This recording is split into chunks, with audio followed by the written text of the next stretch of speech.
here to help you today. I know you use this video to fall asleep, so before that, like the video and subscribe to the channel. Also, where are you from and what time are you watching? Now get comfortable and relax. The headlights behind me hadn't moved for the last hour.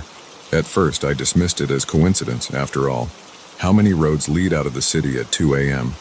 But as the miles stretched on and the lights remained fixed in my rearview mirror, a chill began to creep up my spine. I gripped the steering wheel tighter, my knuckles turning white. The monotonous hum of the road had long since faded into the background, replaced by the thundering of my own heartbeat in my ears. I tried to focus on the road ahead, but my eyes kept darting back to the mirror, watching those unwavering lights. It had been a long day. I'd stayed late at the office, finishing up a project that couldn't wait until morning. By the time I left, the city streets were nearly empty, save for the occasional taxi or late-night reveler. I'd welcomed the quiet drive home, looking forward to crawling into bed and forgetting about deadlines and demanding clients. Now, as I sped down the highway, that solitude felt oppressive. The darkness pressed in on all sides, broken only by the glow of my dashboard and those persistent headlights behind me. I fumbled for the radio, desperate for some noise to fill the silence. Static crackled through the speakers, punctuated by fragments of late-night talk shows and country music. I left it on, preferring the disjointed chatter to the deafening quiet. I considered pulling over, letting the car pass me, but something held me back. What if they didn't pass? What if they stopped too? The thought sent a fresh wave of panic through me, and I pressed down harder on the accelerator. The speedometer crept up, 70, 75, 80 miles per hour. The headlights kept pace effortlessly. My hands were slick with sweat now, slipping on the wheel as I took a curve too fast. The tires squealed in protest, and for a heart-stopping moment, I thought I might lose control. But the car held the road, and I let out a shaky breath. I needed to calm down. I was letting my imagination run wild. There was a perfectly reasonable explanation for this. Maybe they were just heading to the same place I was. Maybe they were as scared of me as I was of them. Maybe. A flash of red and blue in my rearview mirror cut through my rationalizations. My stomach dropped. It wasn't just a car behind me. It was a police car. Relief and embarrassment washed over me in equal measure. Of course it was the police. They'd probably clocked me speeding and were waiting for a safe place to pull me over.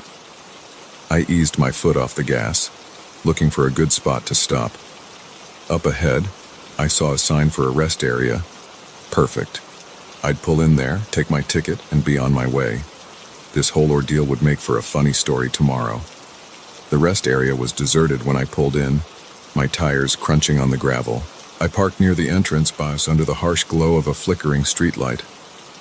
In my mirror, I watched the police car pull in behind me, blocking my exit. I took a deep breath, reaching for my license and registration.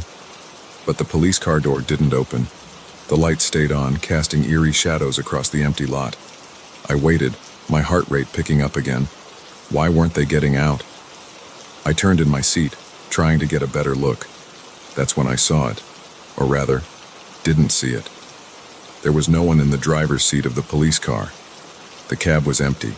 Ice flooded my veins. This wasn't possible. I blinked hard, sure I must be seeing things.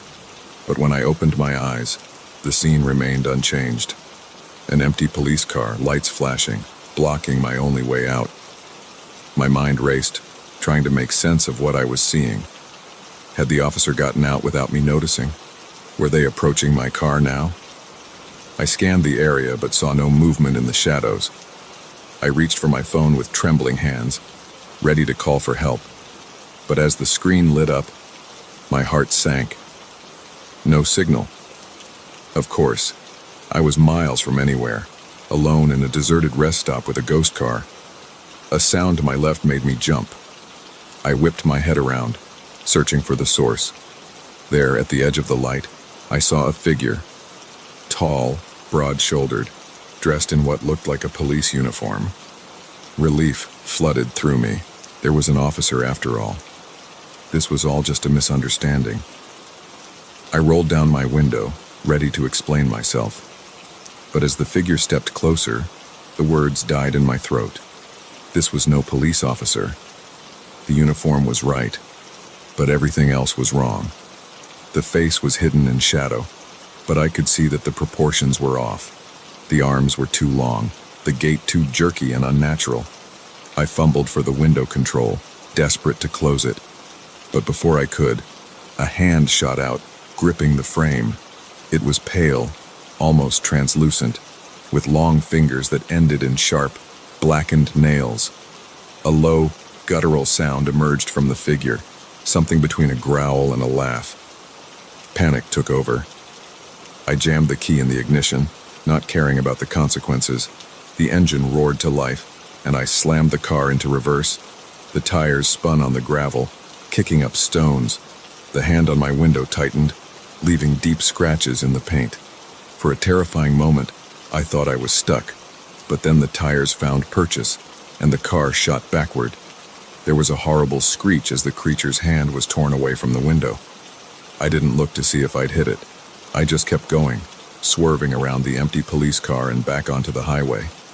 I drove like I'd never driven before, pushing my old sedan to its limits. The speedometer needle trembled past 90, past 100. The world outside became a blur of darkness and scattered lights. I kept expecting to see those flashing lights appear behind me again, but the road remained empty. It wasn't until I saw the familiar skyline of the city that I finally began to slow down. My hands were shaking so badly I could barely keep the wheel straight. Sweat had soaked through my shirt, leaving me chilled in the night air. I pulled into the first 24-hour gas station I saw, parking under the bright fluorescent lights. For a long time, I just sat there, engine idling, trying to process what had happened. Had it been real? Or had I dozed off at the wheel, conjuring up a nightmare from my overtired mind? Slowly, I got out of the car. My legs felt weak, barely able to support me. I walked around to the driver's side, dreading what I might find. And there they were. 4 deep gouges in the paint, right where the window met the door. Undeniable proof that something had tried to get in. I sank to the ground, my back against the car, and let out a sound that was half laugh, half sob. A concerned attendant came out to check on me, probably thinking I was drunk or high. I waved him off, not even knowing how to begin explaining what had happened. When I finally felt steady enough to drive again, I headed straight home. I double-checked every lock, closed every curtain, and huddled under my blankets like a child afraid of the dark. Sleep was out of the question. Every time I closed my eyes, I saw that pale hand reaching for me. As the first light of dawn began to filter through my windows, I made a decision. I called in sick to work, packed a bag, and booked a flight to visit my parents. I needed to get away, to be somewhere familiar and safe while I figured out what to do next. But as I drove to the airport, constantly checking my mirrors for any sign of pursuit, I knew one thing for certain. I would never drive alone at night again. The darkness held too many secrets, too many things that defied explanation. And somewhere out there, on a lonely stretch of highway, something was waiting. Waiting for the next unsuspecting driver to come along, unaware of the terror that lurked in the shadows. The experience changed me in ways I'm still trying to understand. I've become hyper-vigilant, always aware of my surroundings, always looking for potential threats. Friends have noticed, commenting on my newfound paranoia. But how can I explain it to them? How can I make them understand the fear that now lives in my bones, the knowledge that the world is not what we think it is? Sometimes, late at night, I find myself drawn to the window, peering out at the empty street below.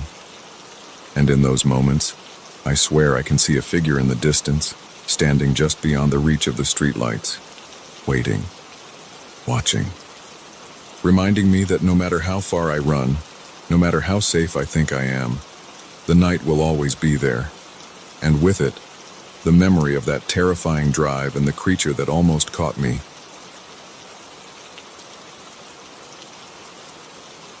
The forest had swallowed the trail an hour ago, but I kept pushing forward. As the sun dipped below the tree line, casting long shadows across the unfamiliar terrain, I realized I was hopelessly lost. That's when I saw it, a flicker of light in the distance, promising shelter from the encroaching darkness.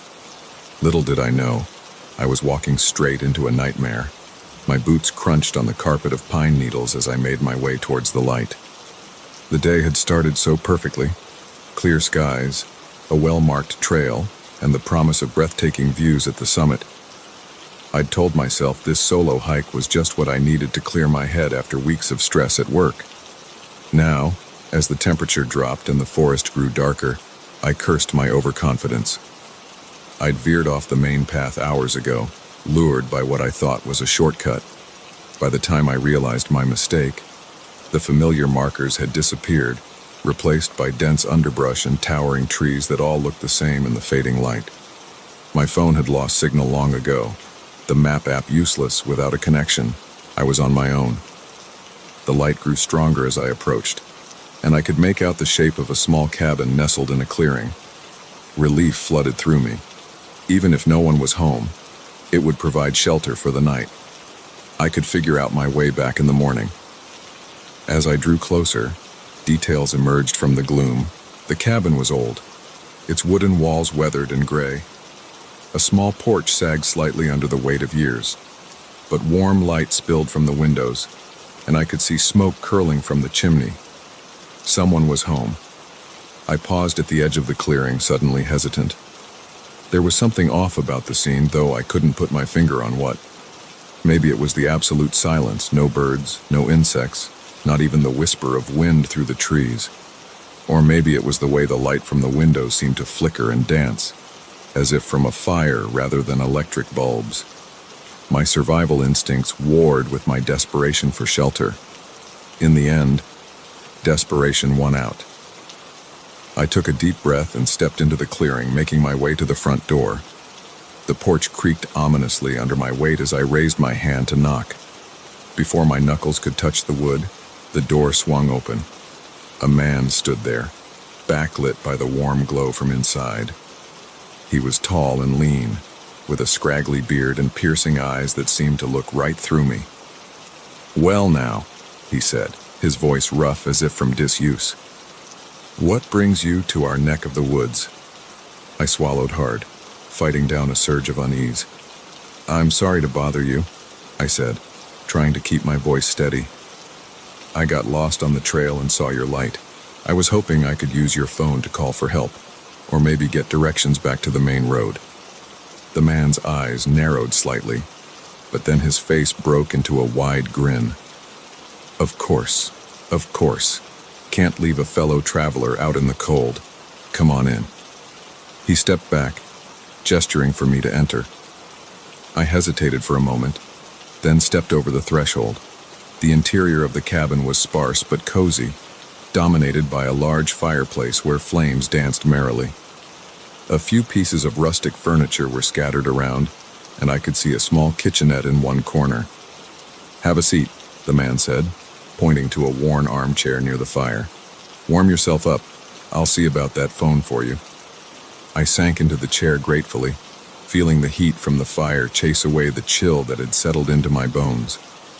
As the man disappeared into another room, I took the opportunity to look around more closely. Something felt off about the cabin's interior, but I couldn't quite put my finger on what. The furnishings looked old, almost antique, but well maintained.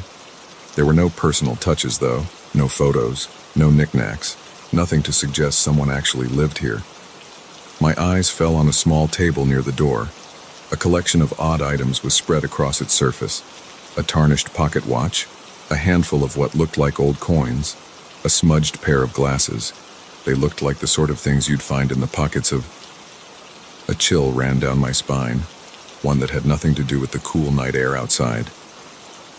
These were personal effects, but they didn't belong to the cabin's owner. They were trophies. The sound of footsteps made me turn. The man had returned, but he wasn't alone. Two other figures followed him into the room. both men with the same lean, hungry look as their companion. "No luck with the phone, I'm afraid," the first man said, his tone casual but his eyes sharp. "Seems the storm last week knocked out the lines. They haven't been repaired yet." I stood up slowly, my heart pounding. "That's okay," I said, fighting to keep my voice level. "If you could just point me in the direction of the main road, I'll be on my way." The three men exchanged glances, a silent communication passing between them. Then the first man spoke again, his voice dropping to a low growl. "Now why would we do that? It's been so long since we've had a guest." I backed away, looking frantically for an escape route, but they had positioned themselves between me and the door. I was trapped. "What do you want?" I asked, hating the tremor in my voice. The man's grin widened, revealing teeth that seemed too sharp, too numerous.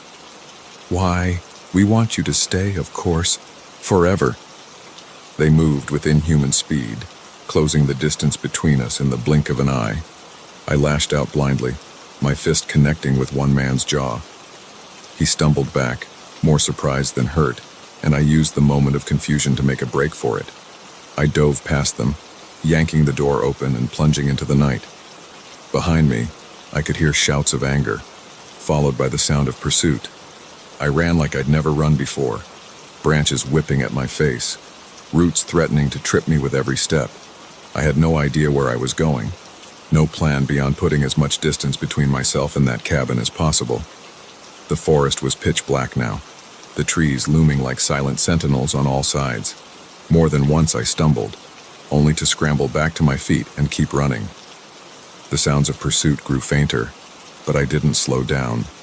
My lungs burned, my legs ached, but terror kept me moving. I ran until I couldn't run anymore, finally collapsing against a tree, gulping in great lungfuls of air. As my racing heart began to slow, I strained my ears for any sign that I was still being followed. The forest was silent, save for the pounding of blood in my ears. Had I lost them, or were they out there still, watching, waiting? I stayed there for what felt like hours, too afraid to move, too afraid to make a sound.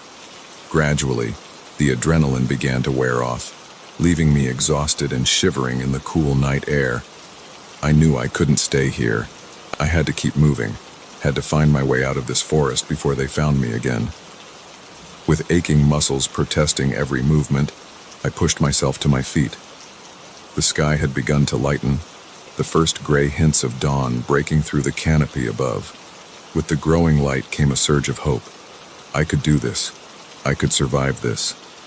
I picked a direction at random and started walking, keeping my ears tuned for any sound of pursuit. As I walked, my mind raced, trying to make sense of what had happened. Who were those men? What did they want with me? The questions tumbled over each other, each more terrifying than the last. It was mid-morning when I finally broke free of the tree line, stumbling onto a paved road. I nearly wept with relief at the sight. A passing motorist took pity on me, giving me a ride to the nearest town where I immediately went to the police. They listened to my story with skeptical expressions, but agreed to send a team to investigate the cabin. They came back empty-handed. There was no cabin, they said. No clearing. No sign that anyone had lived in that part of the forest for decades. I've tried to put that night behind me, to convince myself it was all a stress-induced hallucination. But sometimes, when I close my eyes, I can still see those men, still hear their voices, still feel the terror of being hunted through the dark forest. And sometimes, when I look in the mirror, I swear I can see something in my eyes. Something hungry, something that doesn't belong. And I wonder, did I really escape that night? Or did a part of me stay behind in that cabin, replaced by something else? Something that followed me home from those dark woods. I don't go hiking anymore. I avoid forests altogether. But no matter how far I run, no matter how brightly lit the city streets are, I can't shake the feeling that somewhere out there, in the depths of the wilderness, 3 men are waiting. Waiting for me to lose my way again. waiting to welcome me home.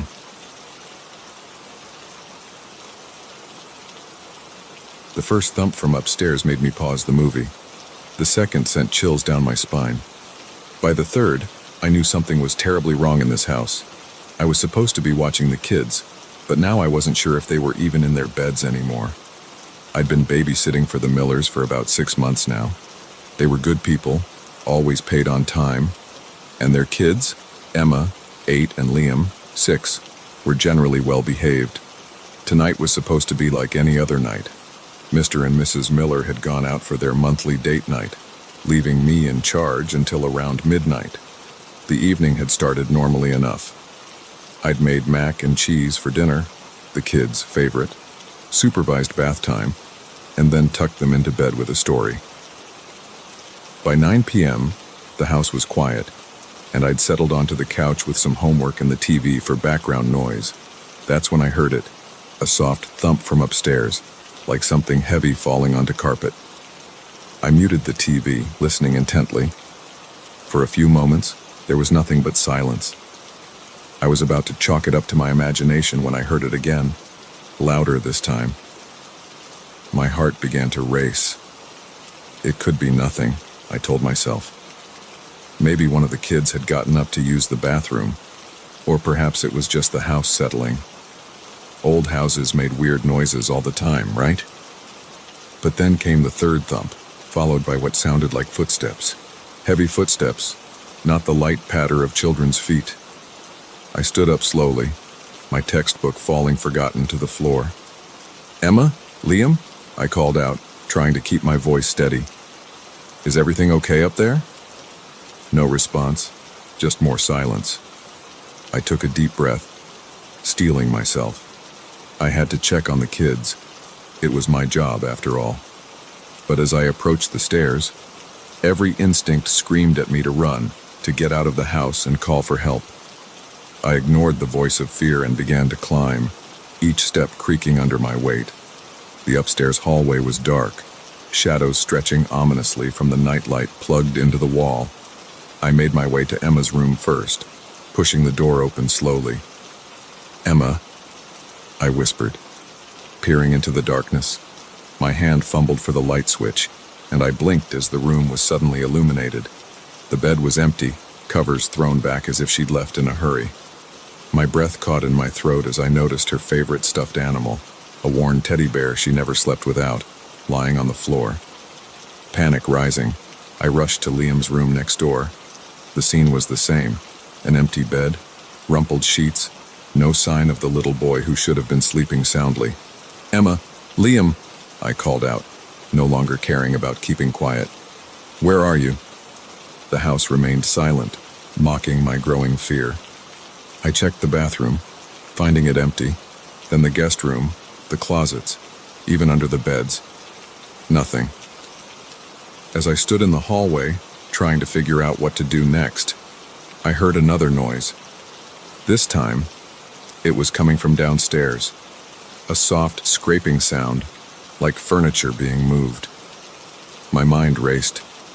Had someone broken in and taken the kids? Were they still in the house? Should I call the police? What would I tell the Millers? I crept back downstairs, my phone clutched tightly in my hand, 911 pre-dialed and ready to call. The scraping sound had stopped, but now I could hear something else. A low, rhythmic humming. It was coming from the kitchen. I inched closer, my heart pounding so loudly I was sure whoever was in there would hear it. As I reached the doorway, I took a deep breath and peered around the corner. What I saw made my blood run cold. Emma and Liam were there, but they weren't alone. They stood hand in hand with a figure I can only describe as wrong. It was tall, impossibly tall, its head nearly brushing the ceiling. Its limbs were too long, too thin, bending at odd angles.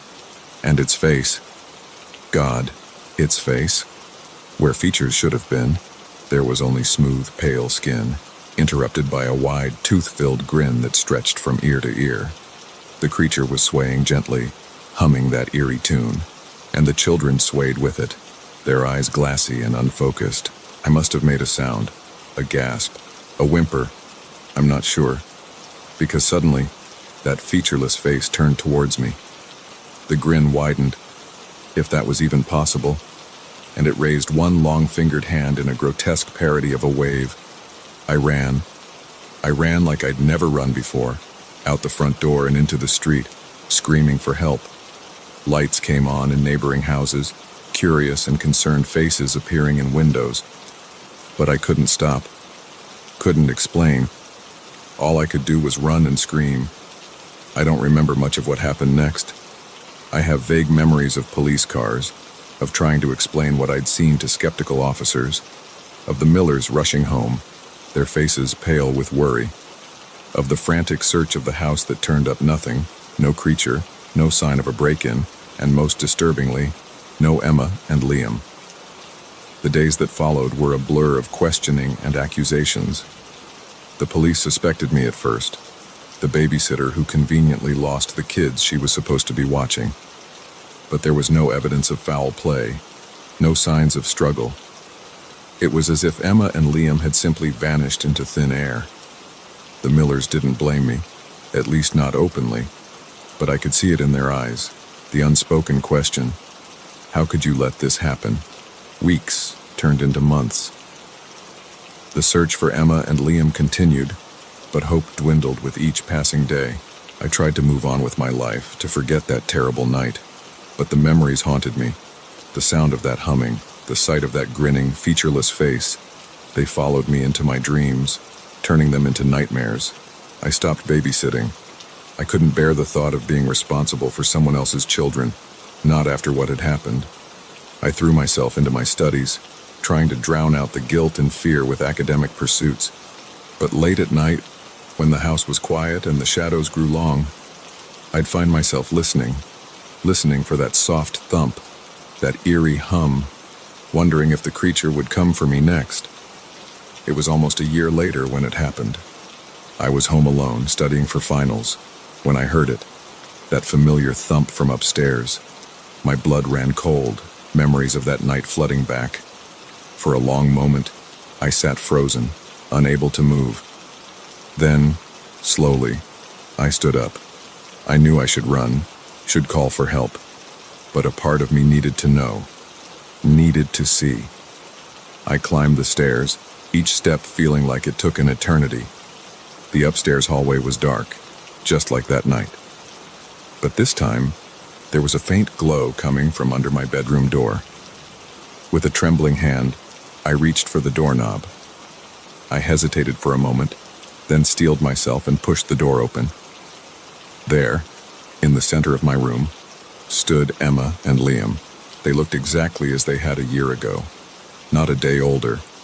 And behind them, its long arms draped over their shoulders, was the creature. It raised its head as I entered, that terrible grin spreading across its featureless face. And then, in a voice that seemed to bypass my ears and speak directly into my mind, it said, "We've been waiting for you. It's time to come home." Emma and Liam turned to me, their eyes still glassy and unfocused. They reached out their hands, inviting me to join them, and despite every instinct screaming at me to run, to fight, to do anything but give in, I felt my feet moving forward. As I took their hands, the creature's grin widened impossibly. The room began to fade away, replaced by swirling darkness. The last thing I remember is the sound of that eerie humming, growing louder and louder until it drowned out everything else. I woke up in my bed the next morning, convinced it had all been a terrible nightmare. But as I got up, I noticed something on my nightstand that made my blood run cold. A small, worn teddy bear, Emma's teddy bear. I don't babysit anymore. I don't sleep with the lights off. And every night I lie awake, listening for that soft thump, that eerie hum, wondering when the creature will return, wondering if, next time, I'll have the strength to resist its call. Because deep down, I know the truth. It's not a matter of if, but when. And when it comes, I'm not sure I'll be able to say no. The first sign of trouble was the too wide smile of the gas station attendant. The second was the way the entire town seemed to go quiet as we drove through. By the time we realized something was terribly wrong, it was already too late to leave. My wife and Sarah and I had been on the road for hours. We were on our way to her sister's wedding, cutting through back roads to avoid highway traffic. It had been Sarah's idea, a chance to see some of the country's hidden gems, she'd said. Now, as our car sputtered and died on the outskirts of a town I couldn't even name, I was beginning to regret agreeing to her plan. "This can't be happening," Sarah groaned, her head thudding against the headrest. "We're going to miss the rehearsal dinner." I tried to start the car again, but the engine just wheezed pathetically. "Let's not panic," I said, trying to sound more confident than I felt. "There's a town just up ahead. We'll get some help and be back on the road in no time." Sarah didn't look convinced, but she nodded. We got out and started pushing the car towards the town. The late afternoon sun beat down on us, and by the time we reached the quiet "Welcome to Millbrook" sign, we were both sweating and irritable. The town itself looked like something out of a Norman Rockwell painting, all quaint storefronts and neatly trimmed lawns. But there was something off about it. The streets were empty, despite it being barely past 5 p.m. The only sound was the crunch of our shoes on the pavement and the distant bark of a dog. We pushed the car to a gas station on the corner of Main Street. A bell jingled as we entered the attached convenience store, and a man behind the counter looked up. His smile was immediate and wide, too wide, stretching his face in a way that made my skin crawl. "Well, hello there, strangers," he said, his voice overly cheerful. "Welcome to Millbrook. What can I do for you folks today?" I explained about our car trouble, and his grin, impossibly, widened further. "Oh, that's no problem at all. Our town mechanic, Old Bill, he can fix anything with an engine. Why don't you folks have a seat and I'll give him a call?" We sat in plastic chairs by the window, watching as the attendant made his call. Outside, I noticed a few people had appeared on the street. They all seemed to be looking our way, their faces bearing the same unsettling smiles as the attendant. "Is it just me?" Sarah whispered. "Or is something weird about this place?" Before I could answer, the attendant was back. "Good news. Bill's on his way. Should be here in about an hour. Why don't you folks take a walk around town while you wait? Millbrook's got some real nice sights." We thanked him and stepped outside, both of us eager to get some fresh air. As we walked down Main Street, more people appeared. They all greeted us enthusiastically, their smiles wide and unwavering. "Welcome to Millbrook," a woman called from her porch. "Hope you folks are enjoying your stay," a man shouted from across the street. It was friendly, sure, but there was an intensity to it that set my nerves on edge, and the smiles, those unchanging, too wide smiles, were starting to make me feel dizzy. We turned a corner and found ourselves in a small park. A group of children were playing on a rusty swing set, their laughter echoing unnaturally in the quiet town. As we passed, they all stopped and turned to us in unison, their faces splitting into those same eerie grins. "Sarah," I said, my voice low, "I think we should head back to the gas station." She nodded, her face pale. We turned around, only to find our path blocked by a group of townspeople. They were all smiling, all staring at us with an intensity that made my heart race. "Now, where are you folks off to in such a hurry?" one of them asked, his voice syrupy sweet. "The fun's just getting started." We backed away, but more people were appearing from all directions, hemming us in. Their smiles never faltered, even as their eyes grew cold and predatory.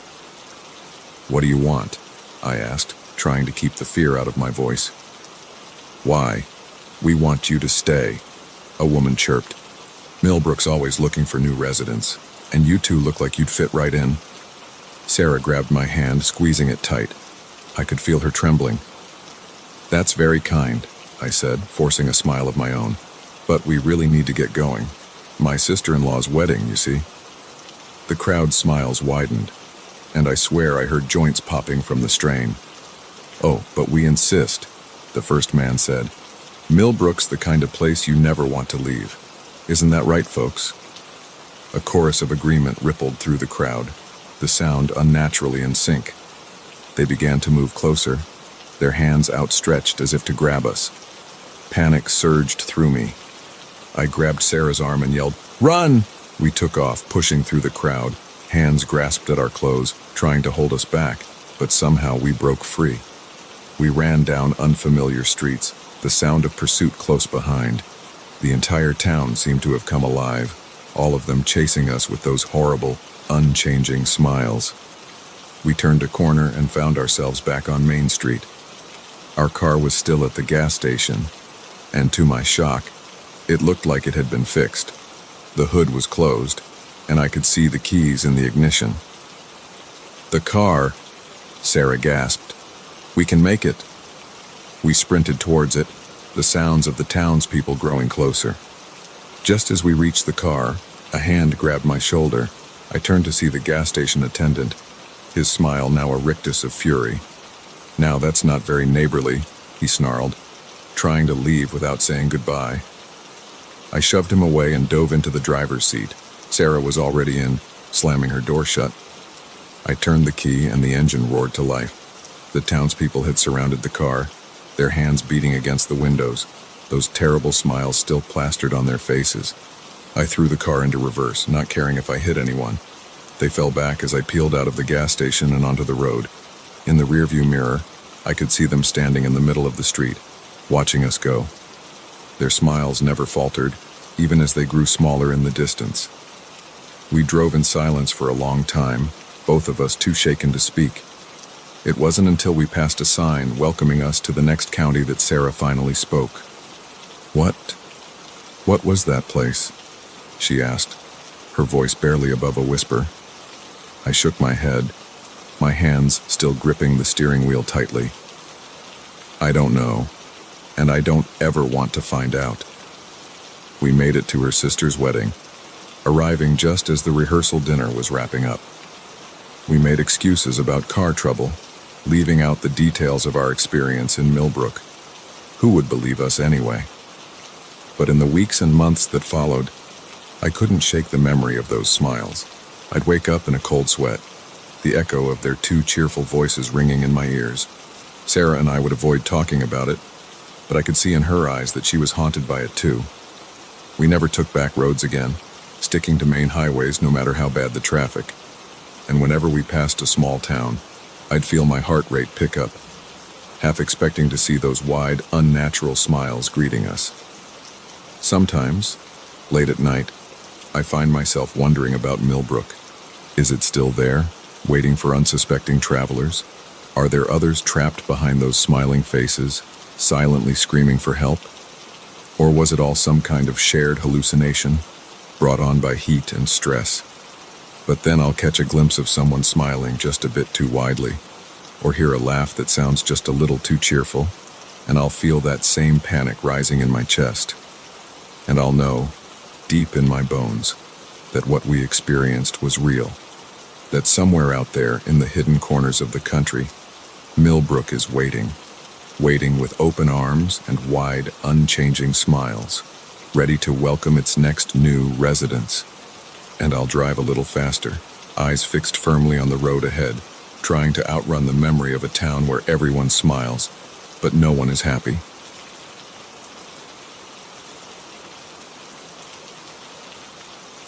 The first time I caught him staring, I brushed it off as coincidence. The second time, I told myself he was just being neighborly. But by the third time, when I found my favorite mug in the wrong cabinet, I knew something was terribly wrong with the man who had moved in next door. It all started on a crisp autumn morning, the kind where the air smells of fallen leaves and possibility. I was lugging groceries up to my third-floor apartment when I first saw him. He was standing in the doorway of the unit across the hall, watching me struggle with my bags. I offered a polite smile, which he returned after a beat too long. "Just moved in?" I asked, fumbling for my keys. He nodded, his eyes never leaving my face. "Yesterday, I'm Michael." "Nice to meet you, Michael. I'm Emma," I replied, finally managing to unlock my door. "Welcome to the building." He just stood there, staring, until I closed the door behind me. I chalked it up to social awkwardness and thought nothing more of it. Over the next few weeks, I kept running into Michael. He always seemed to be in the hallway when I left for work or came home. At first, I tried to be friendly, making small talk about the weather or complaining about the temperamental elevator, but his responses were always short, his gaze intense and unwavering. Then I started noticing him outside the building. I'd catch glimpses of him across the street when I went for my morning run. He'd be at the coffee shop where I worked on my laptop on weekends. Once, I even spotted him at the grocery store, lurking at the end of the aisle as I picked out cereal. I told myself I was being paranoid. New York was a big city, but neighborhoods could feel small. It was probably just coincidence that we kept crossing paths. Besides, Michael had never done anything threatening. He was just there. Always there. But then things in my apartment started to change. Little things at first. A book out of place on the shelf. A window I could have sworn I'd closed left open an inch. I blamed it on absent-mindedness, on the stress of my job and the late nights I'd been pulling to finish a big project. The mug was what finally convinced me something was wrong. It was my favorite, a handmade pottery piece my sister had given me for my birthday.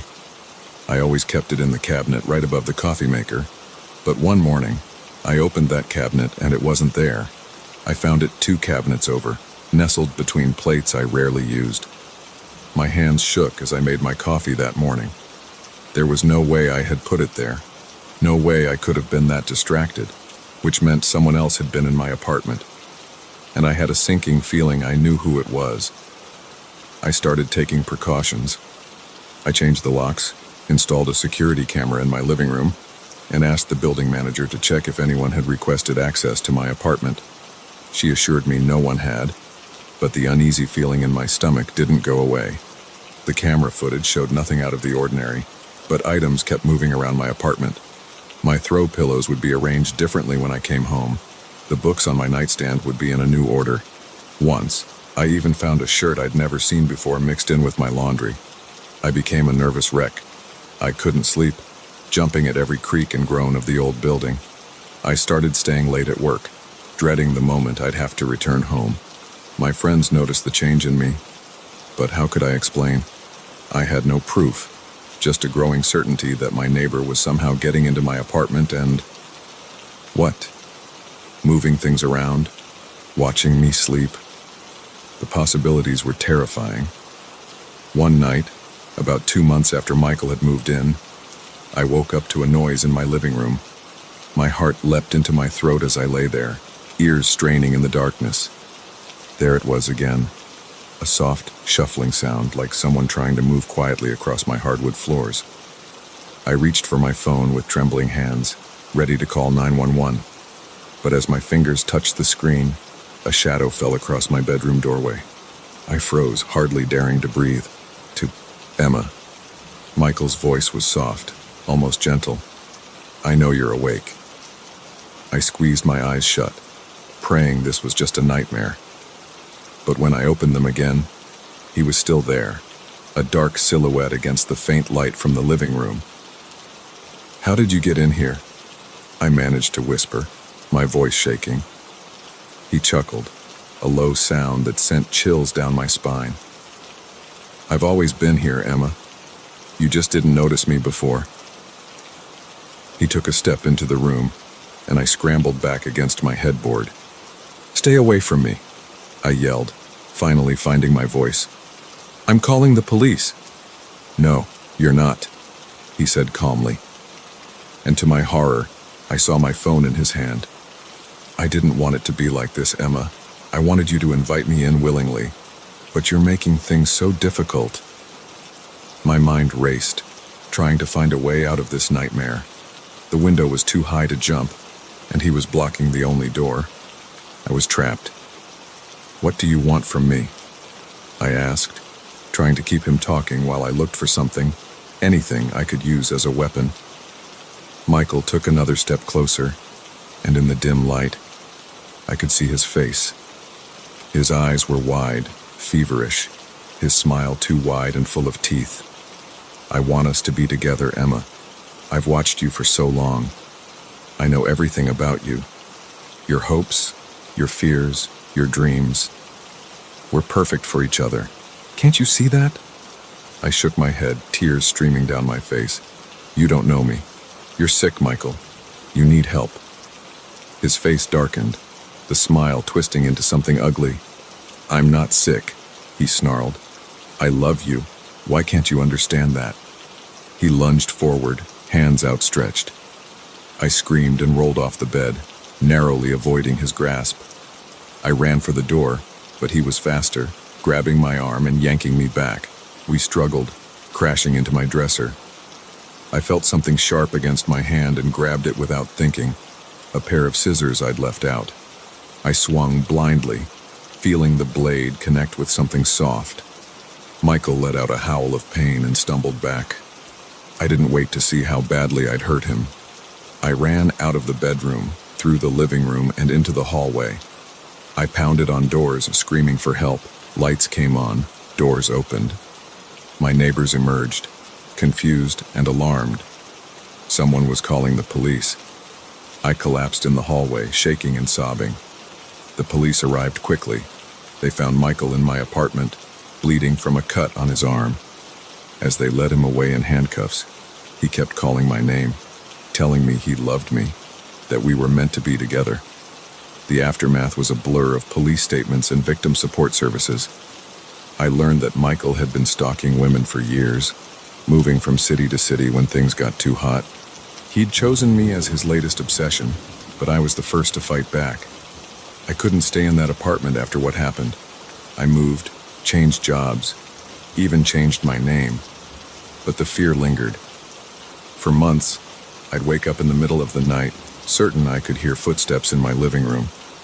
I'd check and double-check my locks, jump at unexpected noises, and flinch when strangers got too close. It's been 2 years now. I'm doing better, thanks to therapy and a support group for survivors of stalking. But I'll never forget the terror of that night, the feeling of violation knowing someone had been in my space, watching me when I thought I was alone. Sometimes, when I'm walking down the street or sitting in a cafe, I'll catch someone looking at me. It's probably innocent, just a curious glance or a friendly smile. But for a moment, I'm back in that apartment, with Michael's eyes boring into me. And I'll hurry home, lock my doors, and remind myself that I'm safe now, that he can't hurt me anymore. But late at night, in the quiet darkness of my new apartment, I still wonder, how long had he really been watching me? How much did he see? And most chillingly of all, is there someone else out there, watching me even now, waiting for their chance to make me their obsession?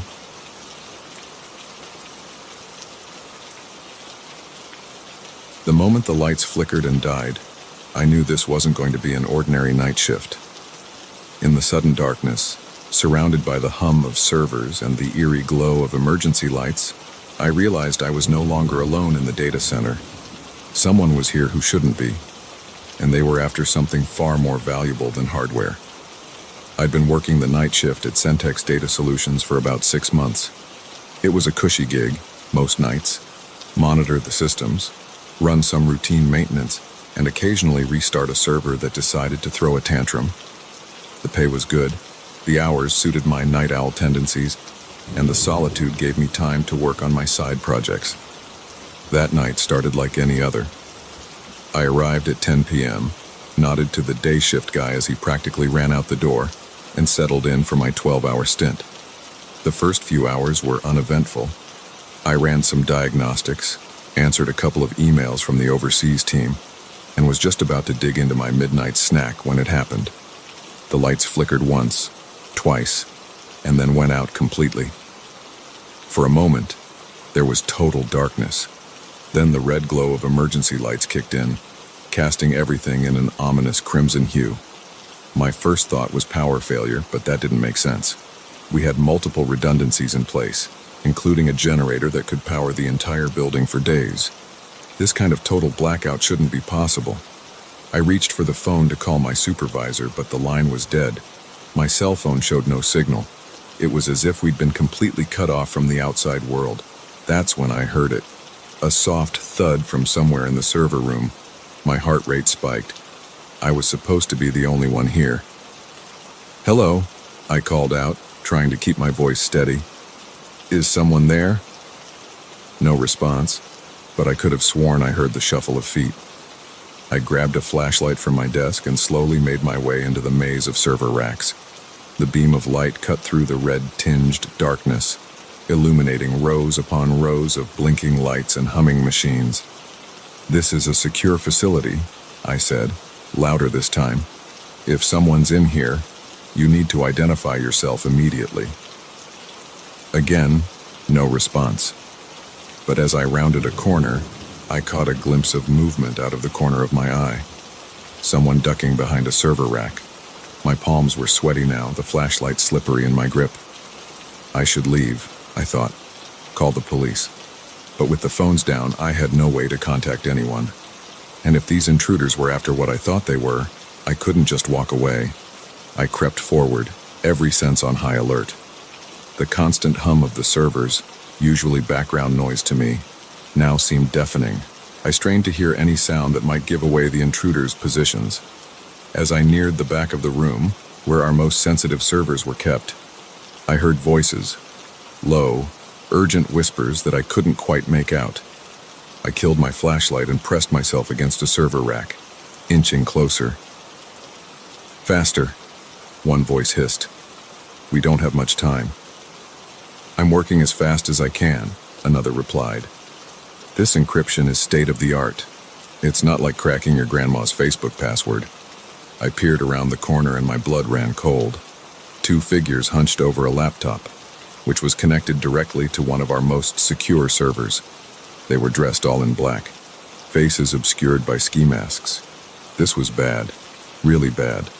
That server contained some of our clients' most sensitive data, trade secrets, financial records, personal information, the kind of stuff that could ruin lives and topple companies if it fell into the wrong hands. I had to do something. But what? I was no action hero. My combat skills were limited to button mashing in video games, but I couldn't just stand by and let this happen. Taking a deep breath, I stepped out from my hiding place. "Step away from the server," I said, trying to sound more confident than I felt. "You're trespassing in a secure facility." The two figures whirled around. For a moment, we all just stared at each other, frozen in shock. Then one of them laughed. Well. Looks like we missed one. What are you gonna do, tech boy? Call the cops?" I swallowed hard. The silent alarm has already been triggered. Police are on their way. It was a bluff, but I hoped they couldn't know that for sure. The two shared a look. "He's lying," the one by the laptop said. "If the alarm had been triggered, we'd know. Our guy on the inside made sure of that." My heart sank. They had someone on the inside. That explained how they'd gotten past our security. "Doesn't matter," the first one said. "We're almost done here anyway." He turned to me, and I saw the glint of a gun in his hand. "As for you, I'm afraid we can't have any witnesses." Time seemed to slow down. I saw his finger tighten on the trigger. In that moment, pure instinct took over. I dove to the side, crashing into a server rack. The gun went off, the sound deafening in the enclosed space. Alarms started blaring. Apparently, gunshots were enough to trigger the system that the hackers thought they'd disabled. Red lights began flashing, adding to the chaos. I scrambled to my feet and ran, darting between the rows of servers. I could hear them behind me, shouting and knocking things over in their pursuit. I needed a plan. I couldn't outrun them forever, and eventually, they'd corner me. Then I remembered. The fire suppression system. It was my last resort, a desperate move that would likely fry millions of dollars worth of equipment. But right now, it was my only chance. I made a sharp turn, heading for the control panel. Bullets pinged off metal around me, spurring me to run faster than I'd ever run before. I reached the panel and slammed my hand down on the emergency release. Immediately, a klaxon began to sound, even louder than the alarms already blaring. "Warning, fire suppression system activated. You have 30 seconds to evacuate," an automated voice announced. "No," I heard one of the hackers yell. "We're not done." but it was too late. With a great hiss, the room began to fill with halon gas. The hackers' curses turned to coughs, then to gasps for air. I held my breath and ran for the exit, praying I could make it before the gas overwhelmed me. My lungs were burning, spots dancing in front of my eyes, when I finally burst through the door into the hallway, gulping in great lungfuls of clean air. Behind me, I could hear the hackers stumbling out as well, but they were clearly disoriented.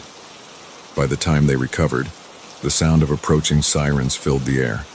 The next few hours were a blur of police statements, paramedic checkups, and frantic calls from upper management. The damage to the data center was extensive, but our client's data was safe. The hackers were arrested, and their inside man was soon identified and apprehended as well. As I finally drove home, the sun peeking over the horizon, I was exhausted, but oddly exhilarated. I'd faced real danger and come out on top. I'd protected the data I was responsible for, even at great cost. But as the adrenaline faded, a sobering thought occurred to me. This attack was sophisticated, well planned. It wouldn't be the last. In our increasingly digital world, data was the new gold, and there would always be those willing to go to extreme lengths to get it. I realized then that my job wasn't just about maintaining servers and running updates. I was on the front lines of a new kind of war, one fought with keyboards and code rather than guns and bombs, and I was determined to be ready for the next battle. As I crawled into bed, my mind was already churning with ideas for improving our security. But for now, sleep beckoned. After all, I had another night shift tomorrow, and in this line of work, you never knew what challenges each night might bring.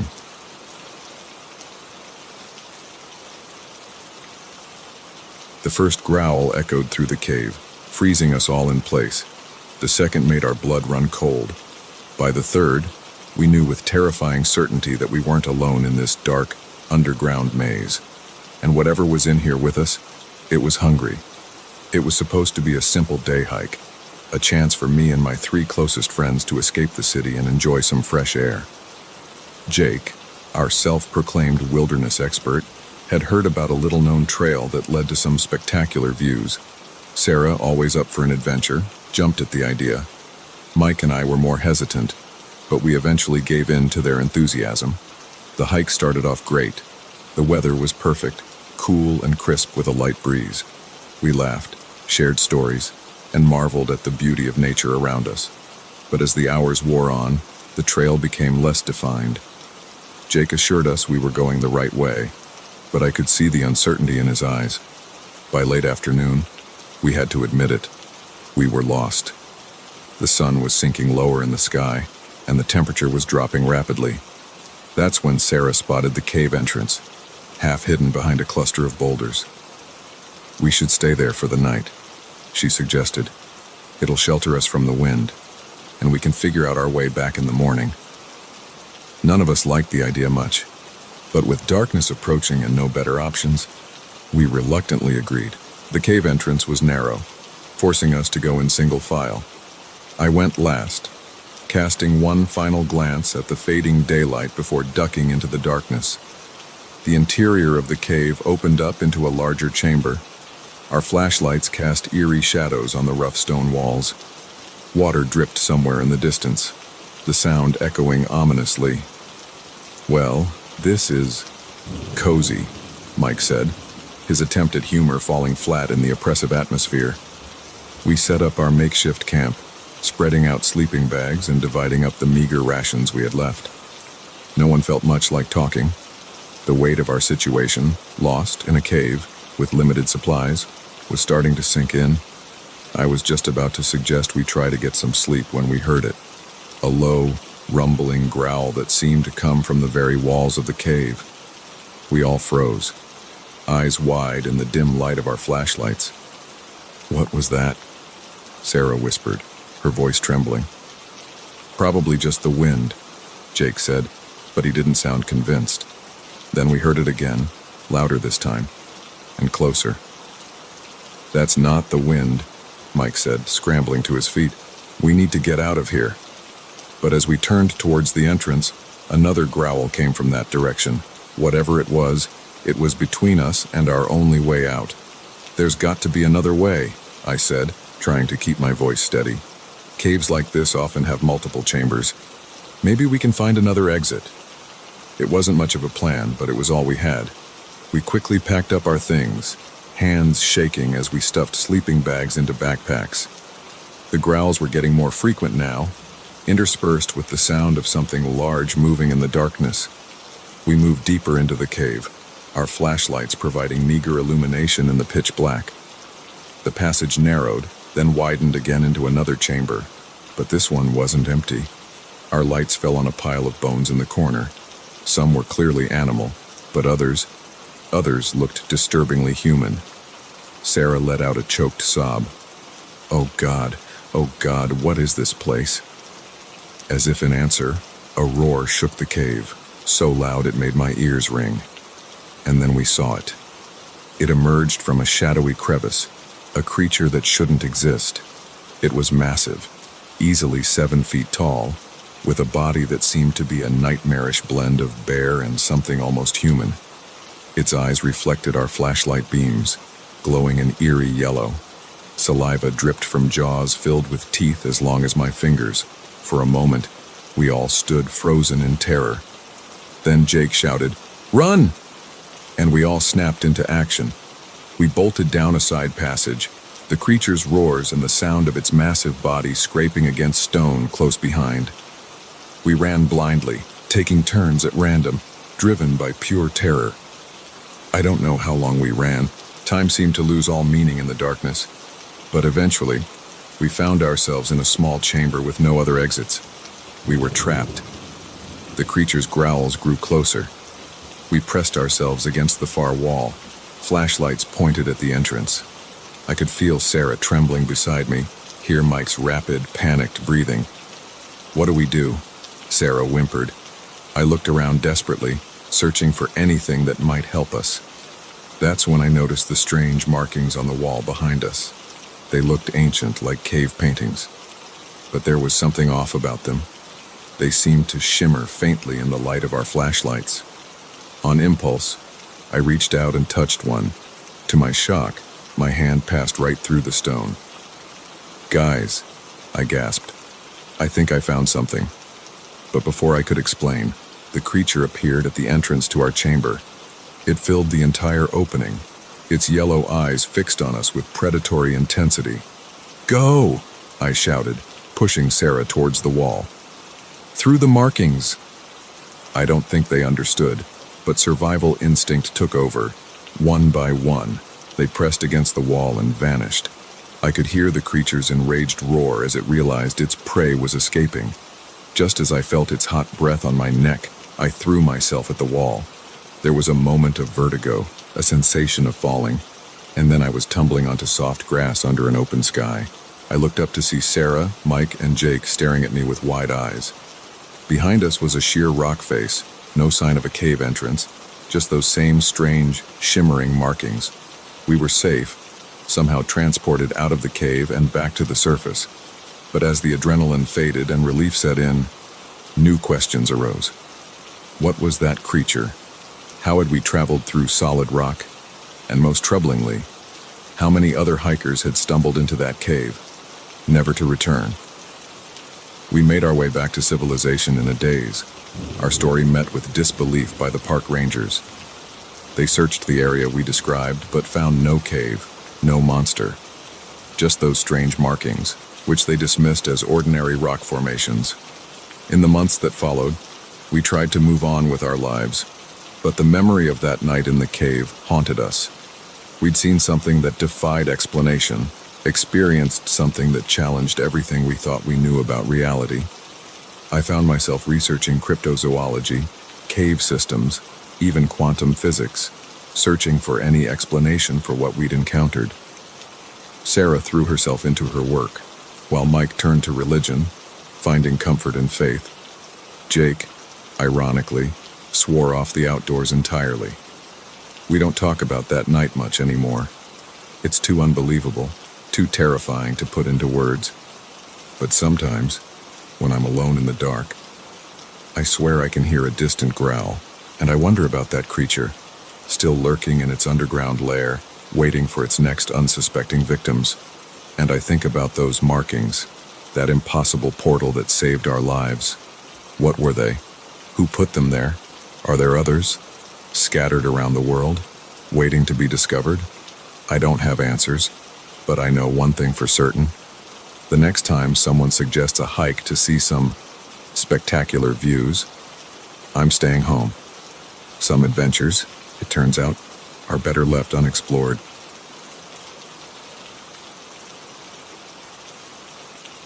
The first crack of the window pane sent my heart racing. The second made me realize this wasn't just the wind. By the third, I knew with sickening certainty that someone was trying to break in, and I was alone in a house miles from help. I never should have agreed to house sit for my aunt. Sure, her place was beautiful, a sprawling country home nestled in the rolling hills of Vermont. But it was also isolated, the nearest neighbor a good mile down the winding dirt road. When she'd asked me to stay for a week while she was on vacation, I jumped at the chance for a quiet getaway. Now, as I heard the sound of shattering glass downstairs, I was regretting my decision with every fiber of my being. The day had started normally enough. I'd woken up late, enjoying the luxury of sleeping in without an alarm. I'd made myself a leisurely breakfast, then settled on the porch with a book, basking in the warm summer sun. As evening approached, I'd come inside and made dinner, then curled up on the couch to watch a movie. That's when I'd heard it, a soft thud from outside. I'd paused the movie, listening intently. For a moment, there was nothing but silence. Then another thud, followed by the sound of footsteps on the porch. My first thought was that my aunt had come home early, but as I approached the front door, I saw a shadow move past the window, a figure much larger than my petite aunt. That's when the first crack of glass sent me scrambling back. Now, huddled in the upstairs guest room, I could hear them moving around downstairs. The heavy tread of boots on hardwood, the crash of something being knocked over. My hands shook as I fumbled with my phone, trying to dial 911. But as the call tried to connect, I remembered my aunt's words from when I'd arrived. Cell service is spotty out here. If you need to make a call, use the landline in the kitchen. The kitchen, where the intruders were now. I bit back a sob of frustration and fear. Think, I told myself. There has to be a way out of this. I looked around the room, searching for anything I could use as a weapon. My eyes fell on a heavy brass lamp on the bedside table. It wasn't much, but it was better than nothing. I unplugged it, gripping it tightly as I crept towards the door. The hallway was dark, the only light coming from downstairs. I could hear them talking now, their voices low and gruff. "Check upstairs," one of them said. "Make sure we're alone." My heart leapt into my throat. I looked around frantically, spotting a linen closet at the end of the hall. Without thinking, I darted towards it, slipping inside just as I heard footsteps on the stairs. Through a crack in the door, I watched as a man passed by. He was tall and broad-shouldered, dressed all in black. In his hand, he held a crowbar. I held my breath, praying he wouldn't check the closet. He moved from room to room, his boots heavy on the wooden floor. I could hear him rifling through drawers, opening closets. He was getting closer. Just as I thought he was about to discover my hiding place, a shout came from downstairs. "Hey, I found something." The man turned and hurried back down the stairs. I let out a shaky breath, my legs trembling so badly I had to lean against the wall for support. I knew I couldn't stay in the closet forever. Sooner or later, they'd find me. I had to get out of the house. Clutching the lamp, I eased the closet door open. The hallway was empty. I crept towards the stairs, straining my ears for any sound of movement below. I could hear them in what sounded like my aunt's study. They were arguing about something, their voices rising in frustration. This was my chance. I took a deep breath and started down the stairs, wincing at every creak of the old wood. My heart was pounding so loudly I was sure they must be able to hear it. I made it to the bottom of the stairs and paused, listening. They were still in the study. The front door was just a few feet away. If I could make it there, I took a step forward, then another.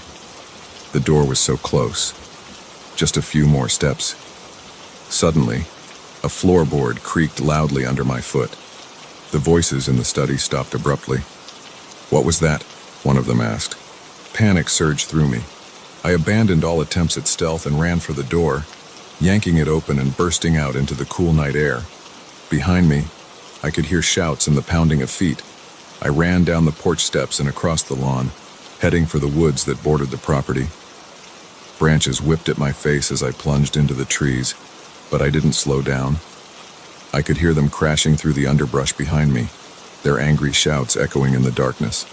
I ran blindly, with no idea where I was going, driven only by the need to get away. My lungs were burning, my legs aching, but I pushed on. The sound of pursuit seemed to be getting fainter, or was that just my imagination? Just as I thought I might have lost them, my foot caught on a root. I went down hard, the lamp flying from my hand. For a moment, I lay there, dazed and winded. Then I heard it, voices. Closer now. They were coming. I struggled to my feet, looking around desperately for somewhere to hide. That's when I saw it. A large, hollow log a few feet away. Without hesitation, I dove into it, curling up as small as I could make myself. From my hiding place, I watched as flashlight beams swept across the forest floor. I could see their feet moving past, hear their angry muttering. Where'd she go? She can't have gotten far. Keep looking. I held my breath, pressing myself further into the log. Please don't let them find me. Minutes passed like hours.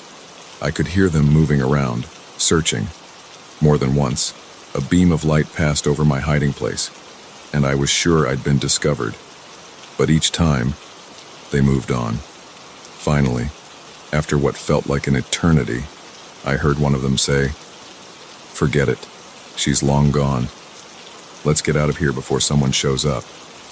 Their footsteps receded, and soon the forest was quiet once more. But I didn't move. I was too scared, too unsure if it was really over. I don't know how long I stayed in that log. Hours, probably. The sky was starting to lighten when I finally gathered the courage to crawl out. My whole body ached, and I was covered in dirt and scratches. But I was alive. Somehow, I'd survived. I made my way back to the house cautiously, half expecting the intruders to jump out at any moment. But the place was quiet. The front door stood open, and inside, I could see evidence of their search. Drawers pulled out, items strewn across the floor. With shaking hands, I picked up the landline and called the police. They arrived quickly, lights flashing and sirens blaring. I gave my statement in a daze, still not quite believing what had happened. The intruders were never caught. The police said they were probably just burglars, opportunists who'd thought the house was empty. But in my nightmares, I still see them chasing me through those dark woods, their angry shouts echoing in my ears. I didn't stay at my aunt's house after that. I couldn't. The place that had seemed so peaceful now felt tainted, unsafe. I went back to my small apartment in the city, finding comfort in the constant noise and presence of other people. But sometimes, late at night, when the city grows quiet and the shadows seem to lengthen, I find myself thinking about that night, about how close I came to, I don't even know what. And I wonder about those men.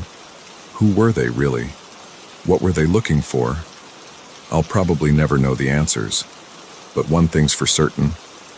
I'll never house sit in a remote location again. Some peace and quiet just isn't worth the risk. The moment I saw his thumb jutting out from the side of the desolate highway, I knew I shouldn't stop. But as the lone figure grew larger in my rearview mirror, curiosity overrode my better judgment. Little did I know, this decision would plunge me into a nightmare that would haunt me for years to come. The sun was setting over the vast expanse of the Mojave Desert, painting the sky in hues of orange and purple. I'd been driving for hours, the monotony of the landscape broken only by the occasional tumbleweed or distant mountain range. My eyes were heavy, my back aching from too many hours behind the wheel. I was looking forward to reaching the next town, wherever that might be, and calling it a night. That's when I saw him. A solitary figure on the side of the road, arm outstretched, thumb raised in the universal sign of a hitchhiker. As I got closer, I could make out more details. He was a man, probably in his mid-30s, with a scruffy beard and clothes that had seen better days. A large backpack sat at his feet. Every instinct told me to keep driving. I'd heard all the stories about the dangers of picking up strangers, especially in the middle of nowhere. But something about the man's posture, the slump of his shoulders, made me hesitate. He looked defeated, desperate. Before I could talk myself out of it, I was slowing down, pulling onto the shoulder a few yards ahead of him. I watched in my side mirror as he jogged towards the car, his face breaking into a relieved smile. "Thank you," he said as he opened the passenger door. I didn't think anyone was going to stop. I nodded, trying to quell the unease in my stomach. "Where are you headed?" "Just as far as you're willing to take me," he replied, settling into the seat. "I'm Jim, by the way." "Alex," I said, pulling back onto the highway. "Nice to meet you, Jim." For the first hour or so, everything seemed fine. Jim was quiet but polite, answering my occasional questions with brief responses. He was from back east, he said, trying to make his way to California for a fresh start. I found myself relaxing, thinking maybe I'd been paranoid earlier. As night fell and the desert grew dark around us, Jim began to get more talkative. He asked about me, where I was from, where I was going. I gave him vague answers, still not entirely comfortable with sharing too much personal information. "You ever wonder what it would be like to just disappear?" Jim asked suddenly, his voice taking on a strange edge. "To leave everything behind and become someone else entirely?" I glanced at him, a chill running down my spine despite the warm night air. "Can't say I have," I replied cautiously. Jim chuckled, but there was no humor in it. "I have. A lot. Lately." The conversation lulled after that, an uncomfortable silence filling the car. I found myself gripping the steering wheel tighter, my eyes flicking more frequently to the rearview mirror. The road behind us was empty, stretching into darkness. "Mind if I change the radio station?" Jim asked after a while. "Go ahead," I said, grateful for the break in tension. As he leaned forward to fiddle with the dial, I saw something that made my blood run cold. Tucked into the waistband of his jeans, partially hidden by his shirt, was the unmistakable shape of a gun.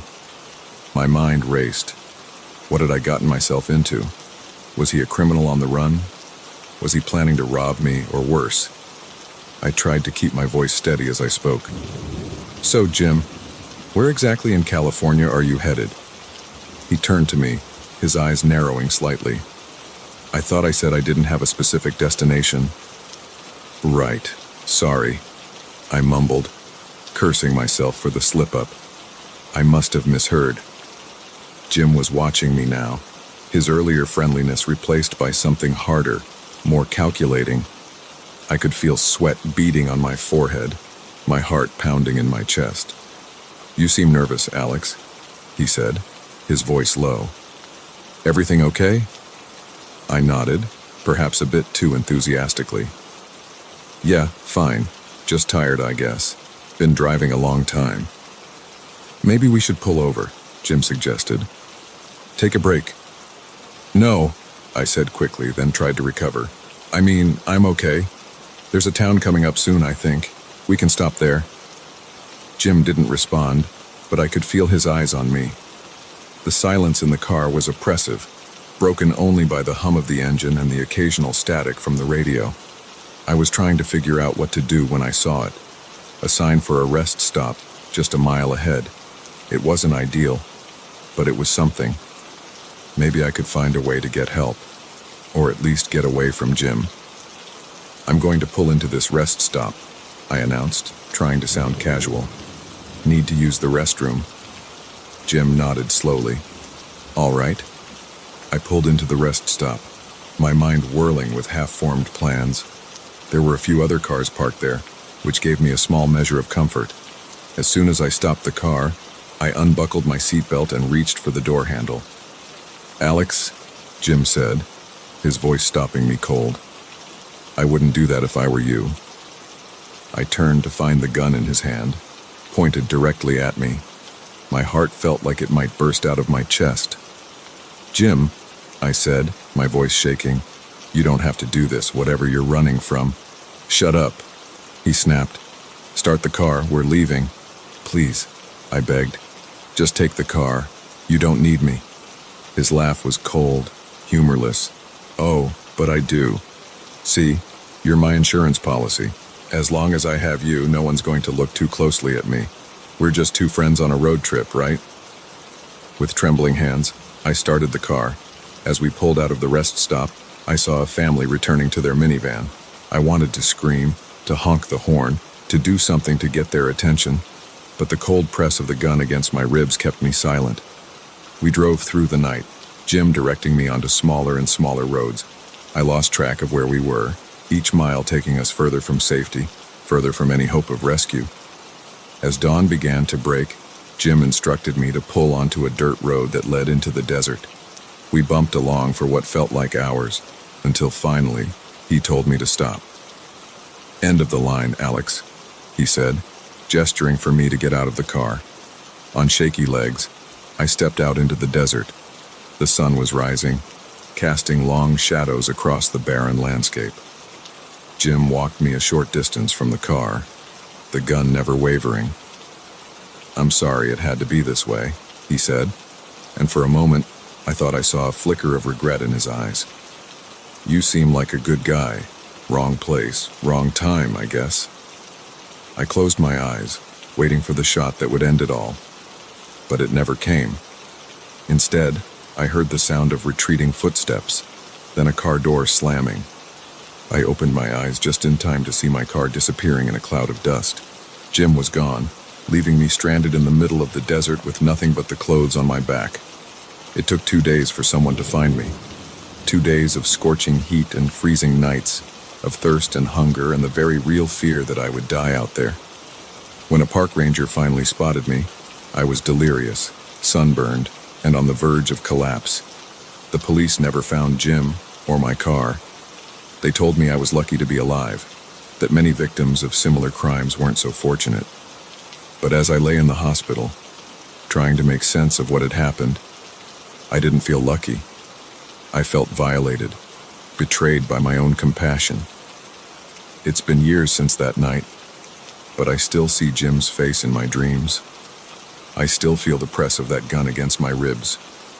And every time I see a hitchhiker on the side of the road, I feel a mixture of fear and guilt as I speed past, windows locked, eyes straight ahead. I learned a hard lesson in the desert that day. Sometimes, the most dangerous predators are the ones that look just like us, the ones that prey on our kindness, our empathy. And sometimes, the choice to help a stranger can lead us down a road from which there's no turning back.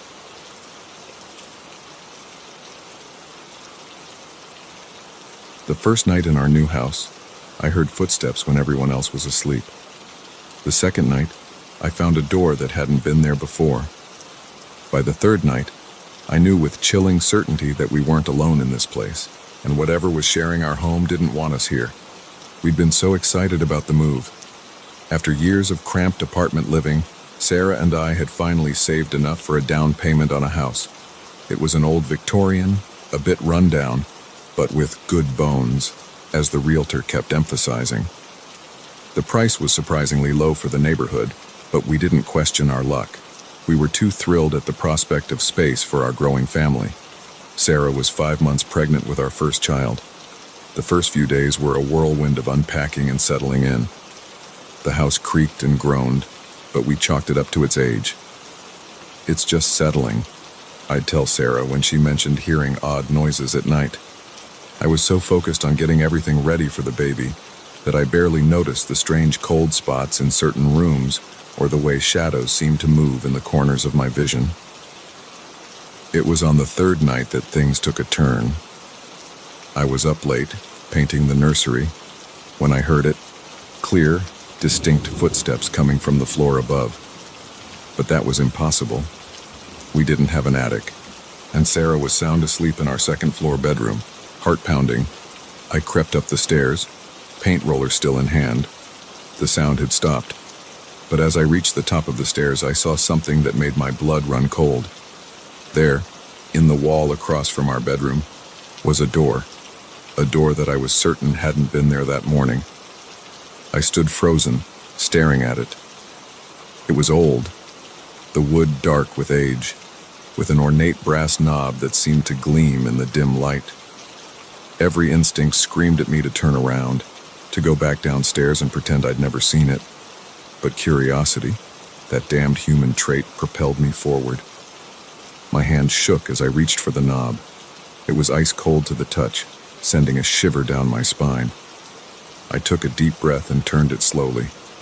The door opened with a creak that seemed to echo through the silent house. Beyond it was darkness, thick and impenetrable. The beam of my phone's flashlight barely seemed to make a dent in it.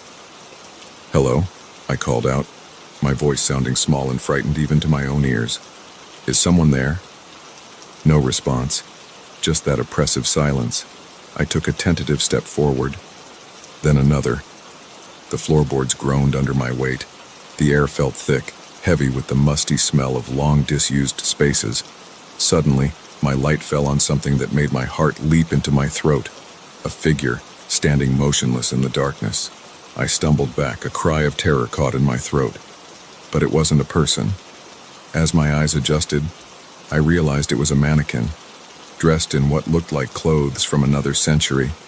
Around it were piles of boxes and old furniture, all covered in a thick layer of dust. I let out a shaky breath, relief washing over me. It was just an old storage space, probably sealed up years ago and forgotten. Nothing sinister, nothing supernatural, just an oddity in an old house. I was about to turn back when something caught my eye. A glint of metal nestled among the boxes. Curiosity got the better of me once again, and I moved closer to investigate. It was a locket, tarnished with age, but still beautiful. I picked it up, turning it over in my hands. There was an inscription on the back, but it was too worn to make out. As I fumbled with the clasp, trying to open it, I heard something that made my blood run cold. Footsteps, coming from behind me. I whirled around, my heart pounding so hard I thought it might burst out of my chest. But there was nothing there. Just the open doorway, leading back to the familiar hallway of our home. That should have been my cue to leave, to slam that door shut and never look back. But I didn't. Instead, I pocketed the locket and continued exploring. The room was larger than I'd initially thought, stretching back into shadows my light couldn't penetrate. I moved deeper, past more mannequins and piles of antique furniture. The further I went, the colder it got, until I could see my breath misting in front of me. That's when I heard it, a whisper, so faint I almost missed it. "Get out." I spun around, my flashlight beam dancing wildly across the room. "Who's there?" I demanded, trying to keep the fear out of my voice. "Get out." The whisper had become a roar, seeming to come from everywhere at once.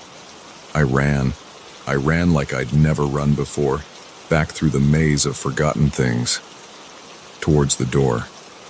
But it wasn't there. Where the door had been was now just more wall, more darkness. Panic seized me. I pounded on the walls, screaming for help, but my cries seemed swallowed by the oppressive silence of the room. Just as despair was about to overwhelm me, my hand brushed against something. The doorknob. With a sob of relief, I turned it and burst through, slamming the door behind me. I stood there in the hallway, gasping for breath, my heart racing. Had that really happened? Or had I fallen asleep while painting and had some kind of vivid nightmare? But the weight of the locket in my pocket told me it had been real. All too real. I stumbled back to the bedroom, my mind reeling. Should I wake Sarah? Tell her what had happened? But how could I explain something I barely understood myself? In the end, exhaustion won out. I crawled into bed, telling myself I'd figure it out in the morning. But when morning came, the door was gone. The wall was smooth, unbroken, as if the events of the night had been nothing but a dream. Even the locket had vanished from my pocket. I tried to convince myself that's all it had been, a dream, a hallucination brought on by stress and paint fumes. But deep down, I knew the truth. Something was in our house, something that didn't want us here. Over the next few weeks, strange occurrences became our new normal. Items would move on their own, doors would slam shut without warning, and always, there were the footsteps at night. Sarah noticed too. I'd catch her staring at the walls sometimes, a look of confusion and fear on her face. But we didn't talk about it. It was as if speaking about the strange events would make them more real, more dangerous. Then came the night I woke to find Sarah's side of the bed empty. Panic gripped me as I searched the house, calling her name. I was about to call the police when I heard it. Her voice, muffled but unmistakable, coming from behind that damned door that had reappeared in the hallway. I didn't hesitate this time. I flung the door open and plunged into the darkness beyond. "Sarah!" I yelled, my voice echoing in the cavernous space. John, help me!" Her voice sounded distant, frightened. I ran towards the sound, barely aware of my surroundings. Objects loomed out of the darkness, more mannequins, old furniture, things I couldn't even identify. But none of that mattered. All that mattered was finding Sarah. I found her in what looked like an old nursery, surrounded by creepy antique dolls and a rusted crib. She was curled up in a rocking chair, her hands protectively over her swollen belly. "Sarah," I breathed, relief washing over me. "What happened? How did you get here?" She looked up at me, her eyes wide with fear. I don't know. I woke up and I was just here." "John, what is this place? What's happening to us?" Before I could answer, a cold wind swept through the room. The dolls' heads turned, their glassy eyes fixing on us. And then we heard it, that voice again, no longer a whisper but a bone-chilling shriek. "This is our home." We ran, hand in hand. We fled through the twisting, impossible space of that hidden room.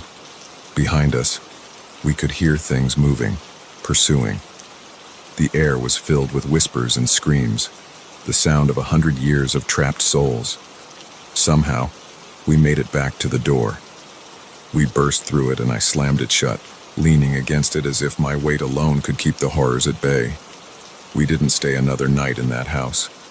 We packed what we could and left, abandoning most of our possessions and any hope of recovering our down payment. Some things are more important than money. We later learned the history of the house, the tragic deaths, the disappearances, the string of owners who fled in the night. We were lucky, the local historian told us. Lucky to have escaped. But sometimes, late at night, I still hear those footsteps, still feel the cold touch of that locket in my pocket. And I wonder about the souls trapped in that hidden room, and I pray that they stay there, locked away in that house where reality bends and nightmares come to life. Because I know the truth now. Some houses are never truly empty, and some doors, once opened, can never really be closed again.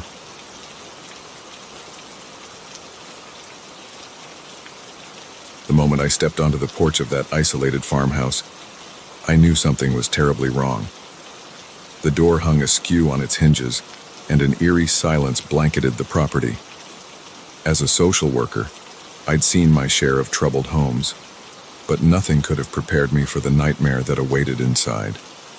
My name is Claire, and I've been a social worker for nearly a decade. I thought I'd seen it all. Homes ravaged by poverty, families torn apart by addiction, children bearing scars both visible and hidden. But the Lawson case, that was different. That was the case that almost broke me. It started like any other day. I'd received a report about the Lawson family, concerns about neglect, possible domestic violence. Standard procedure was to do a home visit, assess the situation, and determine if further intervention was necessary.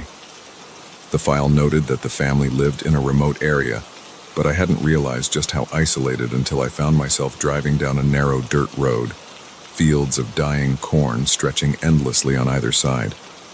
The farmhouse appeared suddenly, looming against the gray sky like something out of a Gothic novel. Paint peeled from its weathered boards, and several windows were boarded up. As I parked my car, I noticed there were no other vehicles in sight. Strange, considering the file mentioned 2 parents and 3 children. I gathered my bag and clipboard, took a deep breath, and approached the front door. That's when I noticed the first sign that something was amiss. The door wasn't just unlocked. It was partially open, swaying slightly in the breeze. Smears of what looked disturbingly like blood stained the white paint. "Hello?" I called out, my voice sounding small and uncertain in the oppressive silence. "Mr. and Mrs. Lawson, this is Claire from Social Services. I'm here for our scheduled visit." No response, not even the sound of movement from within the house, just that unnerving silence. Every instinct told me to turn back, to call the police and let them handle whatever was going on here. But I couldn't shake the thought of those 3 children mentioned in the file. What if they were in there, hurt or scared? I had a duty to make sure they were safe.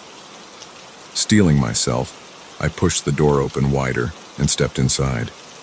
The interior was dark, the air thick with the musty smell of neglect and something else, something coppery and sickening that made my stomach turn. "Hello?" I called again, fumbling for the light switch. It clicked, but nothing happened. The power was out. I pulled out my phone, using its flashlight to illuminate the room. What I saw made my blood run cold. The living room was a scene of chaos, furniture overturned, picture frames shattered on the floor. And there, on the faded floral wallpaper, were more of those dark, rust-colored smears. My heart pounding, I moved deeper into the house. The kitchen was equally disturbed, drawers pulled out and their contents scattered across the linoleum. A half-eaten meal sat on the table, covered in a fine layer of mold. Whatever had happened here, it hadn't been recent. As I turned to check the rest of the house, something caught my eye. A child's drawing was pinned to the refrigerator, held in place by a magnet shaped like a smiling sun. The crayon sketch showed a house, this house, with 5 stick figures standing in front. But 3 of the figures had been violently scribbled out with black crayon, leaving only 2 standing. A chill ran down my spine. What had happened to this family? I made my way upstairs, each step creaking ominously under my weight. The upper floor was a long hallway with several doors leading off it. The first room I checked appeared to be the master bedroom. The bed was unmade, clothes strewn about as if someone had left in a hurry, but it was the message scrawled on the mirror in what looked horribly like lipstick that made my breath catch. "They're coming for us." The next room was clearly a child's, pink wallpaper, stuffed animals piled on the bed. But here too, signs of violence marred the innocent space. Deep gouges scored the walls, and a family photo on the nightstand had been smashed, glass shards glittering in the beam of my flashlight. As I backed out of the room, a sound from downstairs made me freeze. Footsteps, slow and deliberate, moving across the kitchen floor. My heart leapt into my throat. I wasn't alone in the house. I tried to calm my breathing, to think rationally. It could be one of the Lawsons, returned home to find a stranger in their house. But deep down, I knew that wasn't the case. Whatever was down there, it wasn't the family I'd come to check on. I crept towards the stairs, straining my ears for any further sound. The footsteps had stopped, but now I could hear something else. A low, guttural sound, almost like an animal growling. I reached the top of the stairs and peered down into the darkness below. For a moment, I saw nothing. Then, a shape moved in the shadows at the bottom of the staircase. A figure, hunched and misshapen, its movements jerky and unnatural. Terror seized me. This was no person, no animal I'd ever seen. It was something else entirely, something that shouldn't exist in our world. I must have made a sound, a gasp, a whimper, I'm not sure.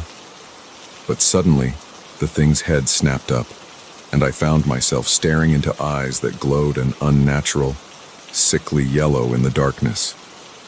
I ran. I ran like I'd never run before, down the hallway towards what I prayed was another staircase, another way out. Behind me, I could hear it coming, its movements faster now, accompanied by a high-pitched keening that made my skin crawl. I found the back stairs and practically flew down them, my feet barely touching the steps. I burst out the back door into the fading daylight, not daring to look back as I sprinted towards my car. I fumbled with my keys, my hands shaking so badly I could barely get them into the ignition. As the engine roared to life, I caught a glimpse of movement in my rearview mirror, something emerging from the house, its form seeming to shift and change as it moved. I peeled out of the driveway, gravel spraying behind me as I accelerated down the dirt road. I didn't slow down until I hit the main highway, my heart still pounding in my chest. When I finally felt safe enough to pull over, I called the police with trembling hands. I told them about the signs of struggle, the disturbing messages, the feeling that something terrible had happened in that house. But I couldn't bring myself to mention what I'd seen inside. Who would believe me? The police investigation turned up nothing. No bodies, no evidence of foul play. The Lawson family had simply vanished, leaving behind a house full of unanswered questions. The case went cold, filed away as just another mysterious disappearance. But I knew the truth. I knew that something inhuman had been in that house, something that had likely been responsible for whatever fate had befallen the Lawsons. And sometimes, late at night, I still see those glowing yellow eyes in my dreams, still hear that unearthly keening sound. I left social work soon after. I couldn't face the possibility of walking into another house like that, of encountering whatever nightmare had taken up residence in that isolated farmhouse. Some days, I can almost convince myself it was all a stress-induced hallucination. Almost. But then I'll catch a glimpse of something moving in the shadows, or hear a sound that's not quite natural, and I'll remember that there are things in this world that defy explanation, things that lurk in the dark corners of isolated homes, waiting for unsuspecting visitors. And I'll say a silent prayer for the Lawson family, hoping that whatever fate befell them was quick, because the alternative, that they might still be out there somewhere, in the clutches of that unnatural thing, is too horrifying to contemplate. So I keep my doors locked, my lights on, and I never, ever venture into isolated farmhouses anymore. Because once you've seen behind the veil, once you've glimpsed the horrors that lurk just out of sight, you can never truly feel safe again.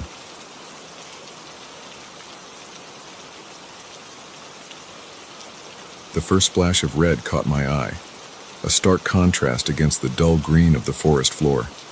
The second made my heart race, a sinking feeling in my gut.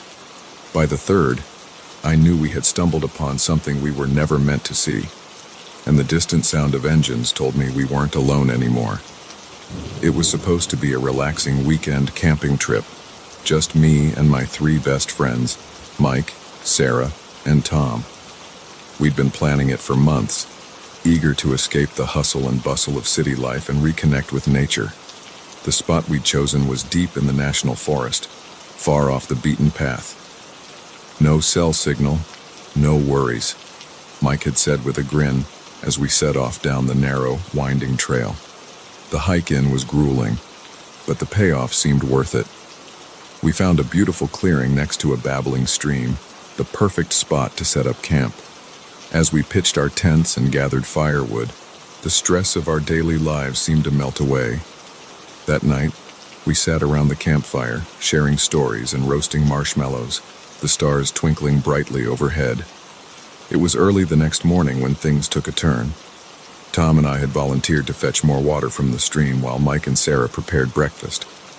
We were about a quarter-mile from camp when I saw it, a splash of red on a fallen log. "Hey, Tom," I called out, pointing. "What do you think that is?" He squinted, then shrugged. "I'm probably just some berries or something. Come on, let's fill these jugs and get back. I'm starving." But as we moved closer to the stream, we saw more splashes of red, too many to be berries, too dark. My stomach churned as I realized what it probably was. "Tom," I said, my voice barely above a whisper, "I think that's blood." His eyes widened, and I saw the same fear I felt reflected in them. Maybe an animal got hurt," he suggested, but he didn't sound convinced. We should have turned back then. Should have grabbed Mike and Sarah and hightailed it out of there. But curiosity, that damned human trait, got the better of us. We moved forward, following the trail of blood. The scene we stumbled upon will haunt me for the rest of my days. In a small clearing, partially hidden by dense underbrush, lay a body, or what was left of one. It was a man, or had been. His chest was a mangled mess, his face frozen in a rictus of terror. But it was the symbol carved into his forehead that made my blood run cold, a crude pentagram, still oozing blood. Tom retched beside me, and I wasn't far behind. This was no animal attack, this was something much, much worse. "We need to get out of here," I managed to gasp between dry heaves. "We need to call the police." Tom nodded frantically, his face pale. We turned to run back to camp, but froze as we heard a sound that didn't belong in these woods. The distant rumble of engines. "Oh God," Tom whispered. "What if they're coming back?" The smart thing would have been to hide, to wait until whoever it was had passed. But panic had taken hold, and all we could think about was getting back to Mike and Sarah, getting as far away from this nightmare as possible. We ran, branches whipping at our faces, roots threatening to trip us with every step. The sound of engines grew louder, and now we could hear voices too, gruff, angry voices that sent chills down my spine. We burst into our campsite, startling Mike and Sarah, who were sitting by the remains of last night's fire. "Pack up," I gasped. "We need to leave, now." "What? Why? What's going on?" Sarah asked, her eyes wide with confusion and fear. "No time to explain," Tom cut in, already starting to dismantle his tent. "There are people coming, bad people. We need to go." To their credit, Mike and Sarah didn't argue. They must have seen the terror in our eyes, heard the urgency in our voices. We packed in record time, leaving behind anything non-essential. Just as we were about to head out, the voices became clearer. They were close. Too close. "Split up," Mike whispered. "Sarah, you go with Tom. Head east. I'll go with Alex. We'll head west. Meet back at the car if you can. If not, just keep going until you find help." We nodded, the gravity of the situation hitting us all. This wasn't a movie or a game. This was real, and our lives were in danger. Sarah and Tom disappeared into the trees, heading east. Mike and I waited a beat, then plunged into the underbrush in the opposite direction. We hadn't gone more than a few yards when we heard shouts from behind us. "Hey, there's a campsite here. They can't be far." We ran. Branches tore at our clothes. Rocks and roots bruised our feet through our hiking boots, but we didn't slow down. The voices behind us grew fainter, but we could still hear them crashing through the woods, hunting us. After what felt like hours but was probably only minutes, we paused, gasping for breath. The forest was quiet now, save for our ragged breathing and the pounding of blood in my ears. "Do you think we lost them?" I whispered. Mike shook his head. "I don't know, but we can't stay here. We need to keep moving." We pressed on, trying to be quieter now, constantly looking over our shoulders. The sun climbed higher in the sky, filtering through the canopy above. Under different circumstances, it might have been beautiful. Now, it felt oppressive, the heat and humidity sapping our strength. We were just starting to hope that maybe, just maybe, we'd gotten away when we heard it. A scream, high-pitched and terrified. Sarah's scream. Mike's face went pale. "No," he breathed. "Oh God, no." We stood there, frozen in indecision. Every instinct screamed at us to run towards the sound, to help our friends. But we knew that would be suicide. Whatever had happened to Sarah and Tom, the same fate awaited us if we went back. With heavy hearts, we pushed on. The scream had come from behind us, which meant we were still heading in the right direction. If we could just reach the car. But it seemed the universe had other plans. As we crested a small hill, we found ourselves face to face with two men. They were dressed in dark clothes, their faces obscured by ski masks, and they were armed. Well, one of them said, his voice muffled by the mask. "Looks like we found the stragglers." We turned to run, but more figures emerged from the trees behind us. We were surrounded. What followed was a blur of terror and pain. They marched us back to their camp, a collection of RVs and tents hidden in a large clearing. Others were there, all masked, all armed, and in the center of it all was an altar, dark with dried blood. They tied us up and threw us in one of the RVs. Through the window, I could see them preparing for some kind of ritual. The sun was setting, casting long shadows across the clearing. As darkness fell, they lit torches, the flickering light making their masked faces even more terrifying. I don't know how long we were in there.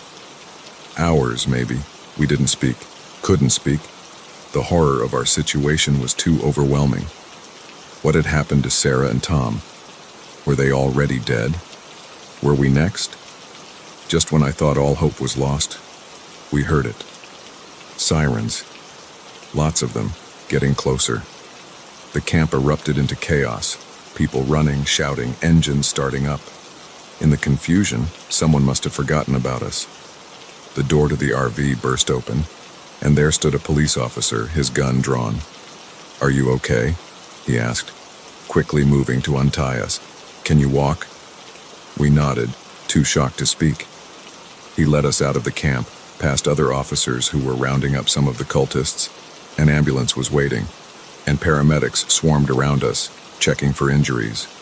It wasn't until much later, after hours of questioning and medical exams, that we learned the full story.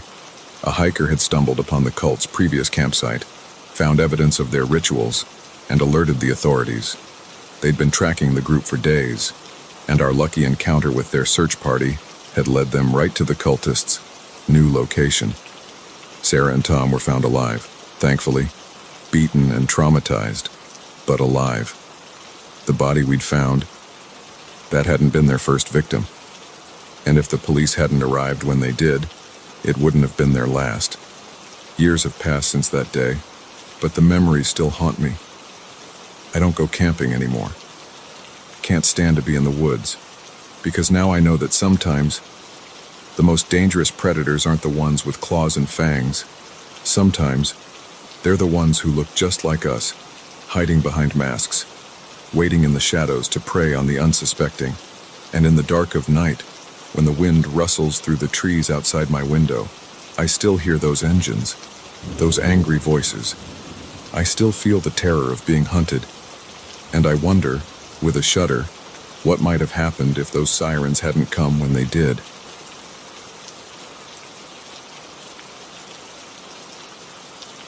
The moment they walked in, I knew this wasn't going to be an ordinary night shift. Their eyes were too sharp, their smiles too wide, and the way they looked at me, it was like a predator sizing up its prey.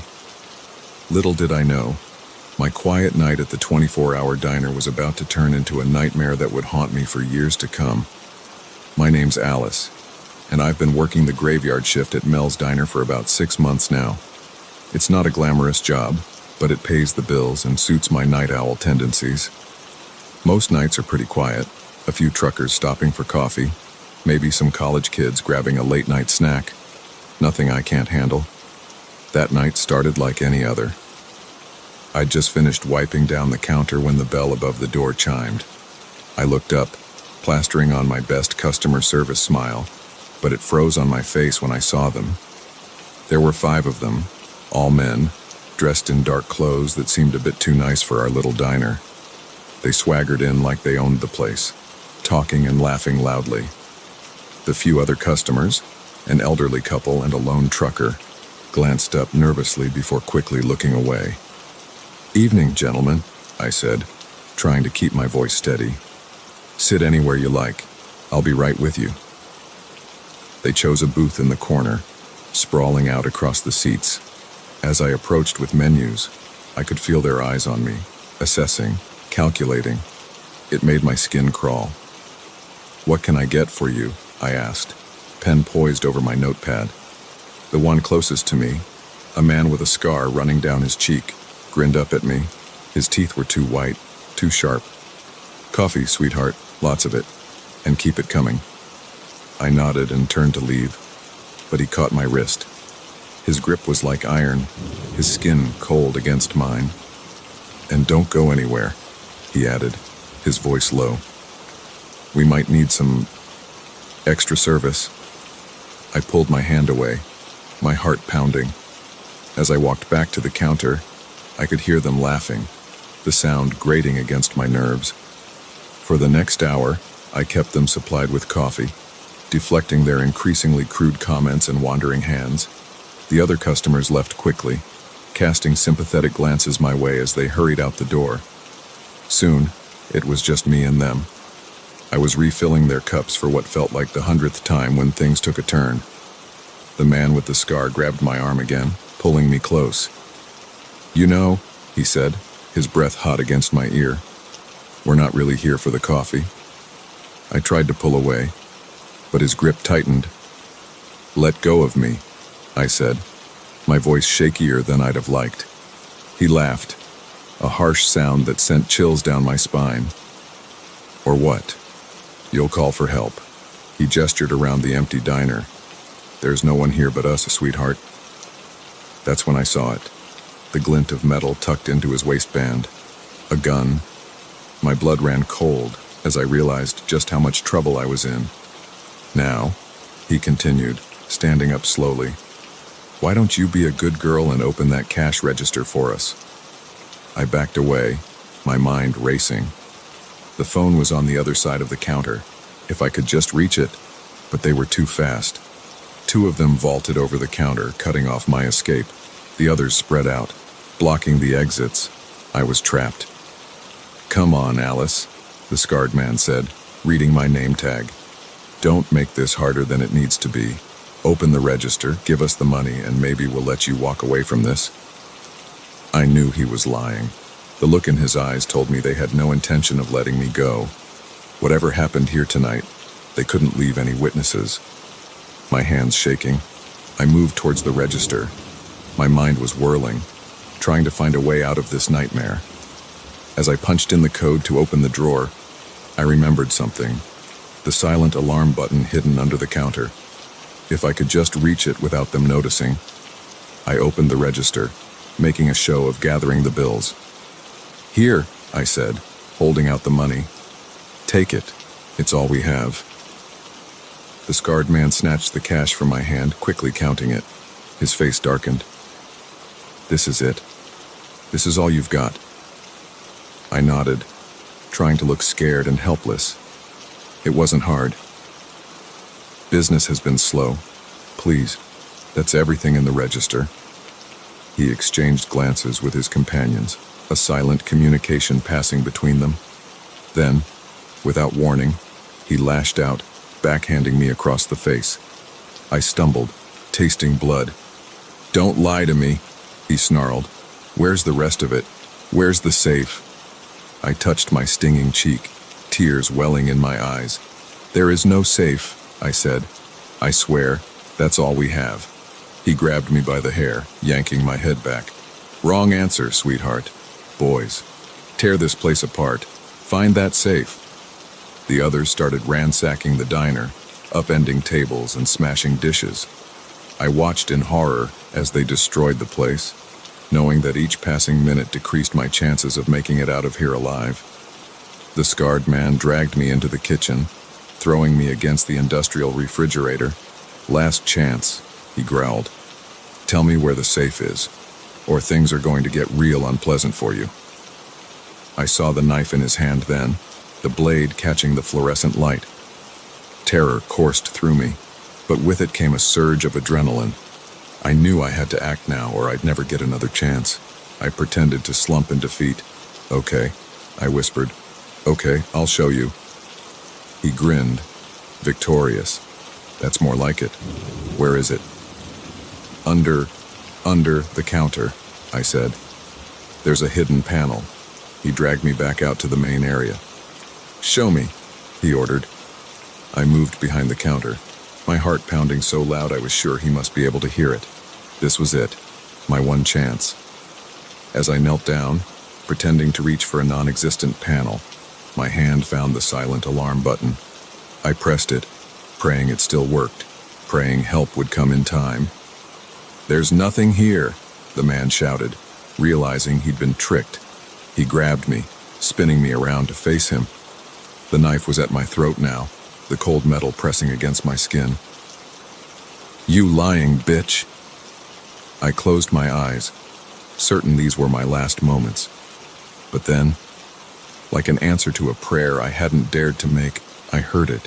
Sirens in the distance, growing louder. The man's eyes widened in shock, then narrowed in fury. "You!" he hissed. "You did this!" What happened next was a blur of violence and fear. The men panicked, running for the exits. The scarred man made a move as if to drag me with him, but his companions called for him to leave me. In his moment of hesitation, I managed to break free, scrambling over the counter and running for the kitchen. I huddled in the walk-in freezer, shivering not just from the cold but from the adrenaline coursing through my veins. I could hear shouts, the sound of breaking glass, car engines roaring to life. Then, blessedly, the sound of police sirens right outside the diner. When a police officer finally found me, I was half frozen and in shock. They wrapped me in a blanket and led me out to an ambulance, assuring me that I was safe now. In the days that followed, I learned the full story. The men were part of a gang that had been terrorizing small businesses across 3 states. They'd hit 2 other diners that same night before coming to Mel's. Thanks to my quick thinking with the silent alarm, the police had not only saved me but had managed to apprehend 3 of the 5 men. I'd like to say I went back to work, that I didn't let them win by scaring me away. But the truth is, I couldn't do it. Every time I looked at that diner, all I could see was the glint of a knife. All I could hear were those mocking laughs. I found a new job, working days at a bookstore, but I still have nightmares about that night. Still wake up in a cold sweat, feeling phantom hands grabbing at me, hearing that scarred man's voice in my ear. They caught the other 2 eventually. I had to testify at their trial, had to relive that night all over again, but seeing them led away in handcuffs, knowing they couldn't hurt anyone else, made it worth it. I'm stronger now in some ways, more cautious in others, and I never, ever work night shifts anymore. Because I know now that sometimes the monsters don't hide under your bed or in your closet. Sometimes they walk right through the front door, with smiles too wide and eyes too sharp, ready to turn an ordinary night into a waking nightmare. The first time I tried the door, I thought it was just stuck. The second time, I started to worry. By the third time, as the reality of our situation sank in, I knew we were trapped. What had begun as a simple overnight stay at a rundown motel had turned into a claustrophobic nightmare. And I had no idea if we'd make it out alive. My girlfriend, Sarah, and I had been driving for hours. We were on our way to her sister's wedding, cutting through back roads to avoid highway traffic. It was Sarah's idea, a chance to see some of the country's hidden gems, she'd said. Now, as our eyes strained against the darkness and fatigue set in, I was beginning to regret agreeing to her plan. "We should stop for the night," Sarah said, stifling a yawn. "We're both exhausted." I nodded, relief washing over me. "Next place we see, we'll pull over." That place turned out to be the Pine Grove Motel, a dilapidated establishment that had clearly seen better days. The neon sign flickered weakly, half the letters burnt out. But it was late. We were tired, and neither of us fancied driving any further. The man at the front desk looked like he'd been there since the motel opened. His rheumy eyes regarded us with disinterest as he handed over a key attached to a faded plastic fob. "Room 13, he croaked. "End of the row." I hesitated. 13, don't you have any other rooms available?" He shook his head slowly. "13's all we got. Take it or leave it." Sarah squeezed my hand. "It's fine, babe. We're not superstitious, remember? If only we'd been a little more superstitious. If only we'd listened to that nagging feeling and driven on to the next town. But we were tired, and the lure of a bed, any bed, was too strong to resist. Room 13 was about what you'd expect from a place like this. Faded wallpaper, a sagging mattress, and a bathroom that had last been cleaned when Reagan was in office. But it was a place to rest our heads, and that was all we needed.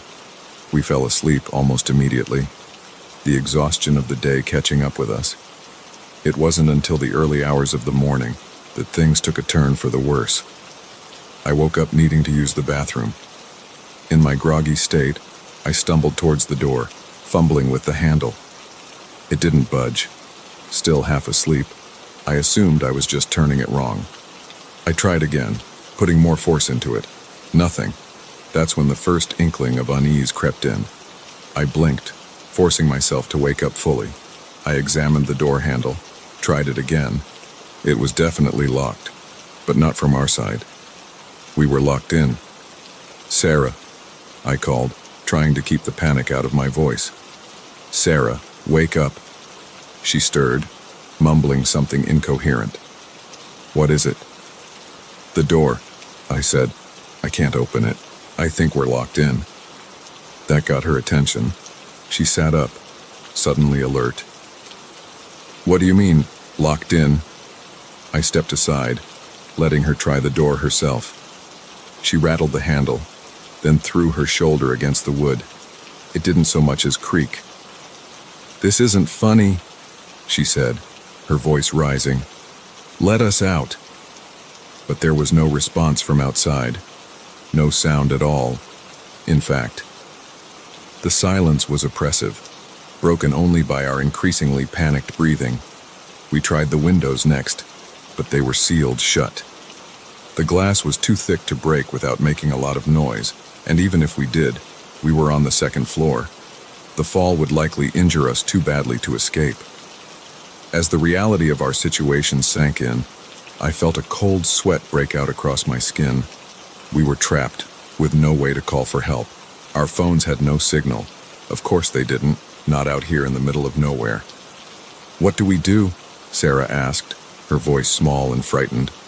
I took a deep breath, trying to think rationally. "We wait," I said. "Someone will come to clean the room eventually, or maybe check us out.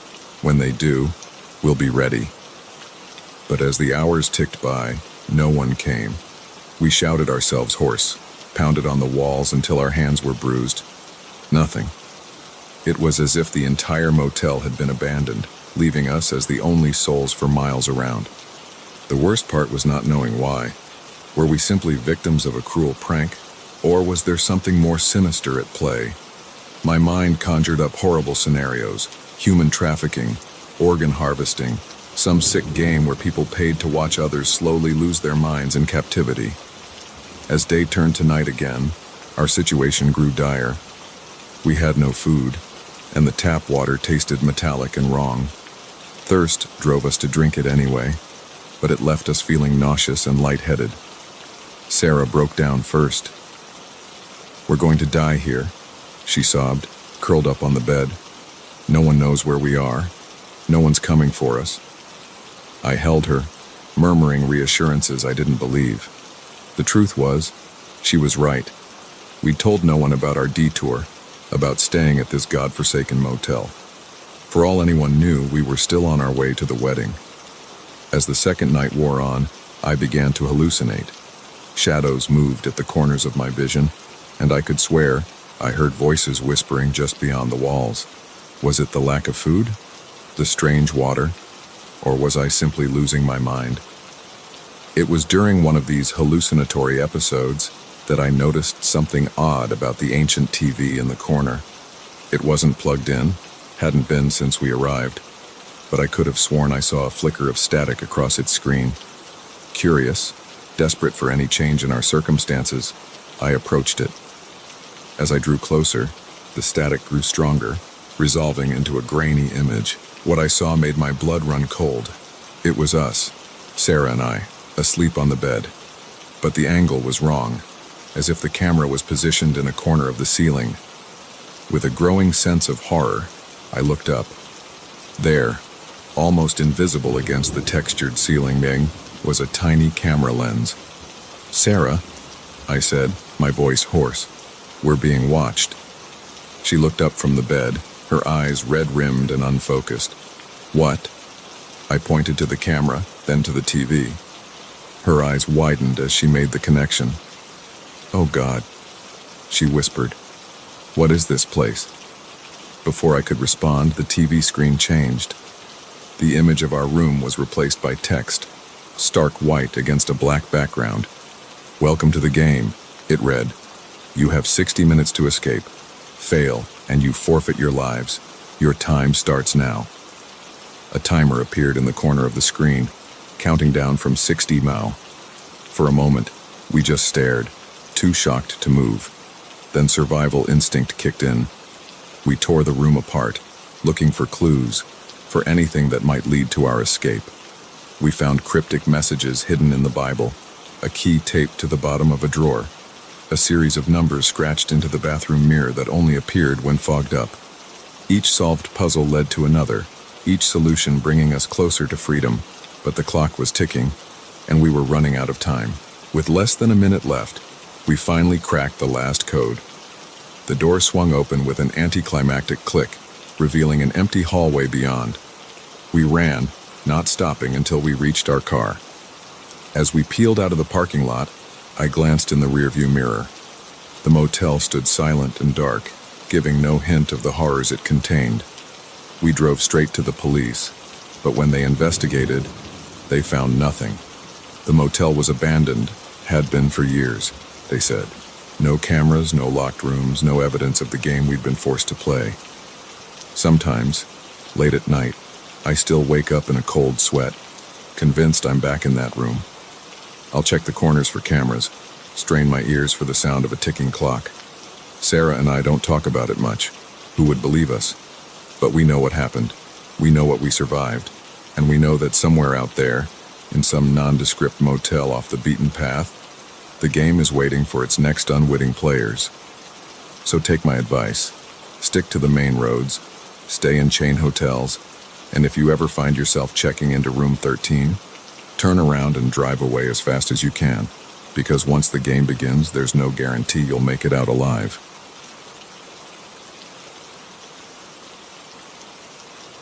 The moment his hand closed around my wrist, I knew I'd made a terrible mistake.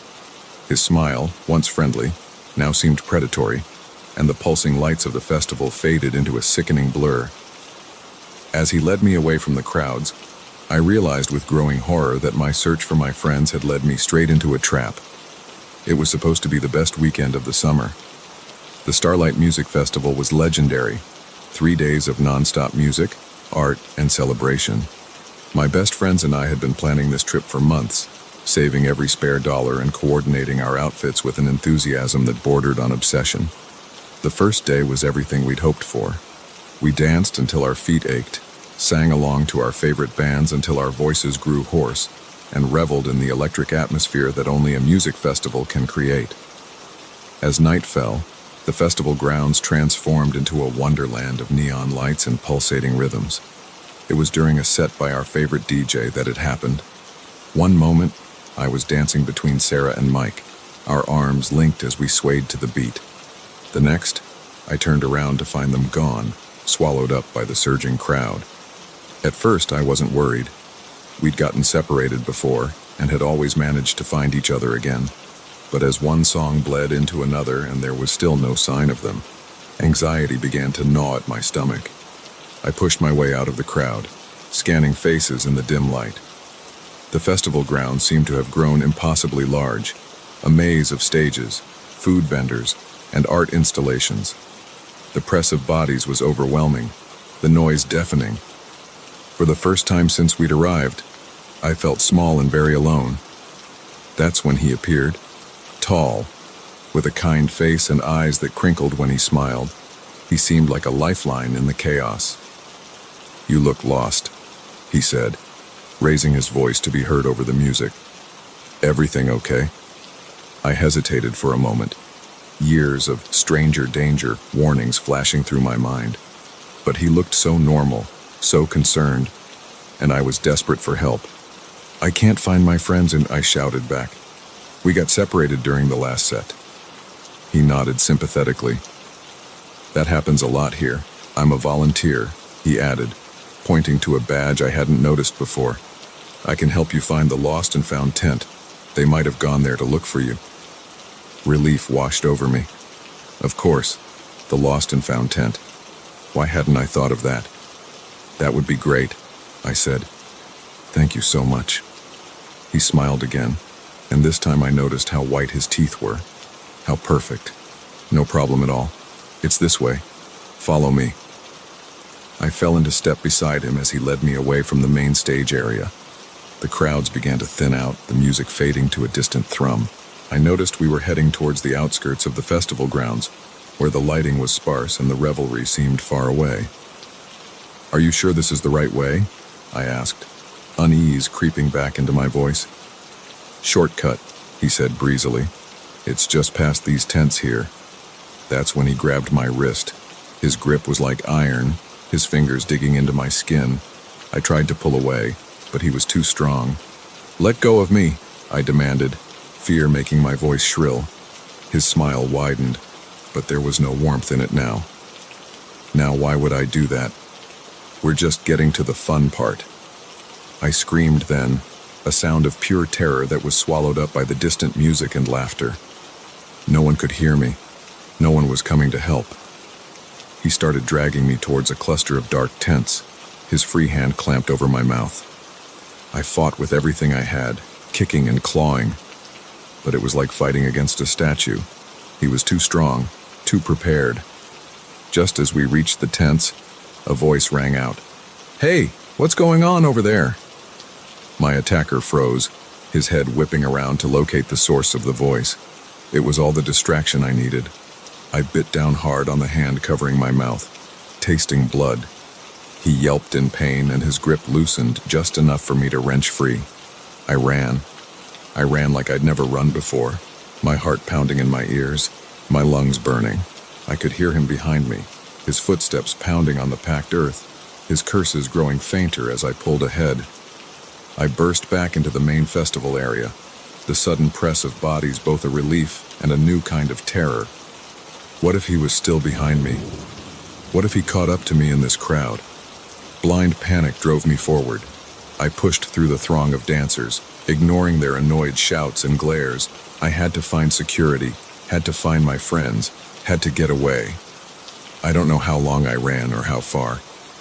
The festival had become a nightmare funhouse, every smiling face a potential threat, every shadowy corner hiding unseen dangers. When I finally stopped, gasping for breath, I found myself near the medical tent. A concerned-looking woman in a Red Cross vest approached me. "Are you all right, honey? You look like you've seen a ghost." The story poured out of me in a rush, my words tumbling over each other in their haste to escape. The woman's face grew grave as she listened, and she quickly ushered me into the tent. What followed was a blur of police statements, medical checkups, and tearful reunions.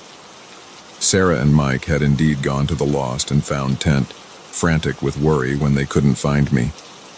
The festival security launched a manhunt for my attacker, but in the chaos and darkness, he had vanished. They found others, though. As the investigation unfolded, it became clear that I wasn't the only one who had been targeted. There were other stories, other close calls.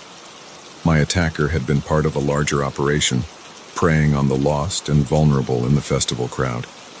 The rest of the weekend passed in a haze. I couldn't bring myself to enjoy the music or the atmosphere, jumping at every sudden movement, every unexpected touch. The magic of the festival had been irreparably tarnished.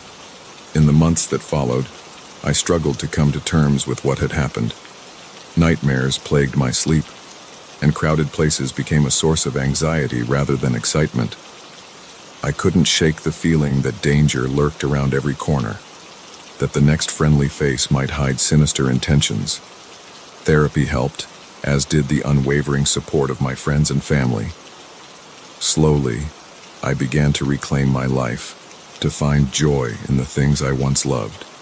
But I never forgot the lesson I learned that night at the Starlight Music Festival. Now, when I go to concerts or festivals, I'm always aware of my surroundings. I keep my friends close, never wander off alone, and trust my instincts when something feels off. Because I know firsthand how quickly a dream can turn into a nightmare, how easily predators can hide behind a mask of kindness. Sometimes, late at night, I still hear his voice in my head. I see his too perfect smile, feel the iron grip on my wrist. But then I remind myself that I survived. I got away, and in doing so, I helped expose a dangerous operation and potentially saved others from a similar fate. The Starlight Music Festival continues each year, but I've never gone back. The memories are too raw, too painful. But I hope that my story serves as a warning to others, to stay vigilant, to look out for one another, and to remember that even in the brightest of celebrations, darkness can lurk just out of sight. Because the truth is, the most dangerous predators aren't always hiding in the shadows. Sometimes, they're right there in plain sight, offering a helping hand and a friendly smile. And it's up to us to recognize the danger before it's too late. The first sign that something was terribly wrong was the eerie silence. The second was the half-eaten meals on the tables, as if the entire village had vanished mid-bite. By the time night fell and the shadows began to move, we realized our discovery of this abandoned hamlet was about to become a fight for survival. It was supposed to be a simple 3-day hike through the Appalachian wilderness. Just me and my 4 closest friends, Mike, Sarah, Alex, and Jess, getting away from the hustle of city life and reconnecting with nature. We'd done trips like this before, but nothing could have prepared us for what we stumbled upon on that fateful second day. The morning had started normally enough. We broke camp at dawn, the air crisp and fresh with the promise of adventure. As we hiked, we joked and shared stories, our laughter echoing through the dense forest. It wasn't until mid-afternoon that things took a turn. "Hey guys," Mike called out, squinting at his GPS. "I think we might be off course." We gathered around him, peering at the small screen. According to the map, we should have been in the middle of uncharted forest. Instead, a clearing loomed ahead, barely visible through the trees. "Maybe it's just not on the map," Sarah suggested. "Could be an old logging camp or something." Curiosity got the better of us, and we decided to investigate. As we emerged from the tree line, what we saw made us stop in our tracks. It wasn't a logging camp. It was a village. Nestled in the heart of the forest was a cluster of buildings that looked like they belonged to another century. Wooden cabins with thatched roofs lined dirt paths, and in the center stood what appeared to be a town square, complete with a well and a small chapel. "This is impossible," Alex breathed, voicing what we were all thinking. "How is this not on any map?" We approached cautiously, calling out greetings, but no one answered. The village was eerily silent, save for the rustle of leaves in the breeze. As we explored, the sense of wrongness grew. Everything looked lived in, as if the inhabitants had just stepped out moments ago. Laundry still hung on lines, swaying gently. Gardens were well tended, vegetables ripe on the vine, but there wasn't a soul in sight. "Guys," Jess called from one of the cabins, "you need to see this." We crowded into the small dwelling and saw what had caught her attention. The table was set for dinner, plates filled with now moldy food. Chairs were pushed back haphazardly, as if the diners had left in a hurry. "What the hell happened here?" I murmured, a chill running down my spine despite the warm afternoon sun. We split up to search the rest of the village, agreeing to meet back in the square in an hour. As I explored, I couldn't shake the feeling of being watched. Every time I turned around, I expected to see someone standing there. But the village remained deserted. In one cabin, I found a diary. The last entry was dated just a week ago. It spoke of strange noises in the night, of livestock going missing, of an overwhelming sense of dread. The final words sent a shiver through me. "They're coming. God help us all." When we regrouped, everyone had similar stories. Alex had found more half-eaten meals. Sarah discovered a schoolhouse with lessons still written on the blackboard. Mike had explored the chapel and found it set up for a service that never happened. "We need to leave," Jess said, her voice shaking slightly. "Something bad happened here, and I don't think we want to be around when night falls." But as we turned to go, we realized with growing horror that the sun was already setting. Somehow, hours had passed without us noticing. The forest beyond the village had grown dark and forbidding. "We can't go stumbling through the woods at night," Mike argued. "We'll break our necks." "So what? We stay here," Alex countered, gesturing at the empty village. "In this creepy ghost town." In the end, we didn't have much choice. We chose a cabin near the edge of the village, one with a clear view of the path back to the forest. We barricaded the door and windows as best we could, then settled in for an uneasy night. No one slept. We sat in a tight circle, flashlights at the ready, jumping at every creak and groan of the old building. As the hours crawled by, the silence of the village grew oppressive. It was just past midnight when we heard it, a sound so faint at first that I thought I was imagining it. But then it came again, a soft shuffling, like something being dragged across the ground. "Do you hear that?" Sarah whispered, her eyes wide with fear. We all nodded, too scared to speak. The sound was getting closer, coming from the direction of the village square, and it wasn't alone. Other noises joined it, a low moan, the clatter of something heavy falling, the unmistakable sound of footsteps. Lots of footsteps. Jess was the first to peek through a crack in the barricaded window. She recoiled almost immediately, her face pale in the dim light of our flashlights. "Oh God," she breathed. They're people, but not people. Something's wrong with them." One by one, we looked. What we saw defied explanation. Figures moved through the village square, their movements jerky and unnatural. In the moonlight, their skin looked gray and mottled. Some were missing limbs. Others had gaping wounds that should have been fatal. But they moved with purpose, searching. "Zombies," Alex whispered incredulously. "Are we seriously dealing with zombies right now?"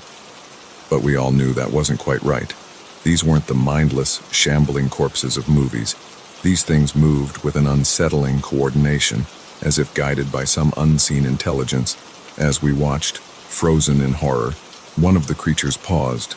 It turned slowly, its head swiveling until it was facing directly at our cabin. A sound emerged from its throat, not quite a growl, not quite a word, but it was a call. And the others answered. "We need to go," I said, already moving to unbarricade the door. "Now!" We burst out of the cabin just as the first of the creatures reached it.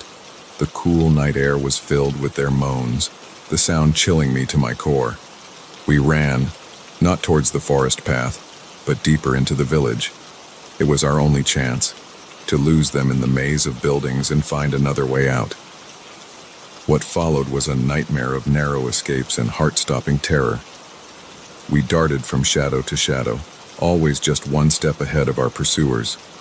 At one point, we got separated. I found myself alone in what looked like a workshop, the sound of those things scratching at the door. I was certain I was going to die there, torn apart by whatever these creatures were. But then I heard Mike's voice. calling my name. Somehow, I found the strength to break a window and climb out, reuniting with my friends just in time to flee from another group of the monsters. As dawn broke, we finally found our way back to the forest path. The creatures seemed unable or unwilling to follow us past the village boundary. We ran until our lungs burned and our legs gave out, collapsing in a clearing far from that accursed place. We made it back to civilization, but our story was met with disbelief. When authorities finally investigated, they found no trace of the village. It was as if it had never existed. But in my nightmares, I still hear those moans, still see those grasping hands reaching for me. We never went hiking again after that. How could we, knowing what might be lurking in the untamed wilderness? Sometimes, late at night, I find myself wondering about that village. Where did it come from? What happened to its people? And most chillingly, is it still out there, waiting for more unsuspecting travelers to stumble upon its cursed grounds? I don't have answers, but I know one thing for certain. Some places are meant to remain undiscovered, and some mysteries are better left unsolved, because in the depths of the forest, in the shadows of forgotten places, there are horrors beyond imagination. And once you've seen them, you can never unsee them. You can only hope to survive.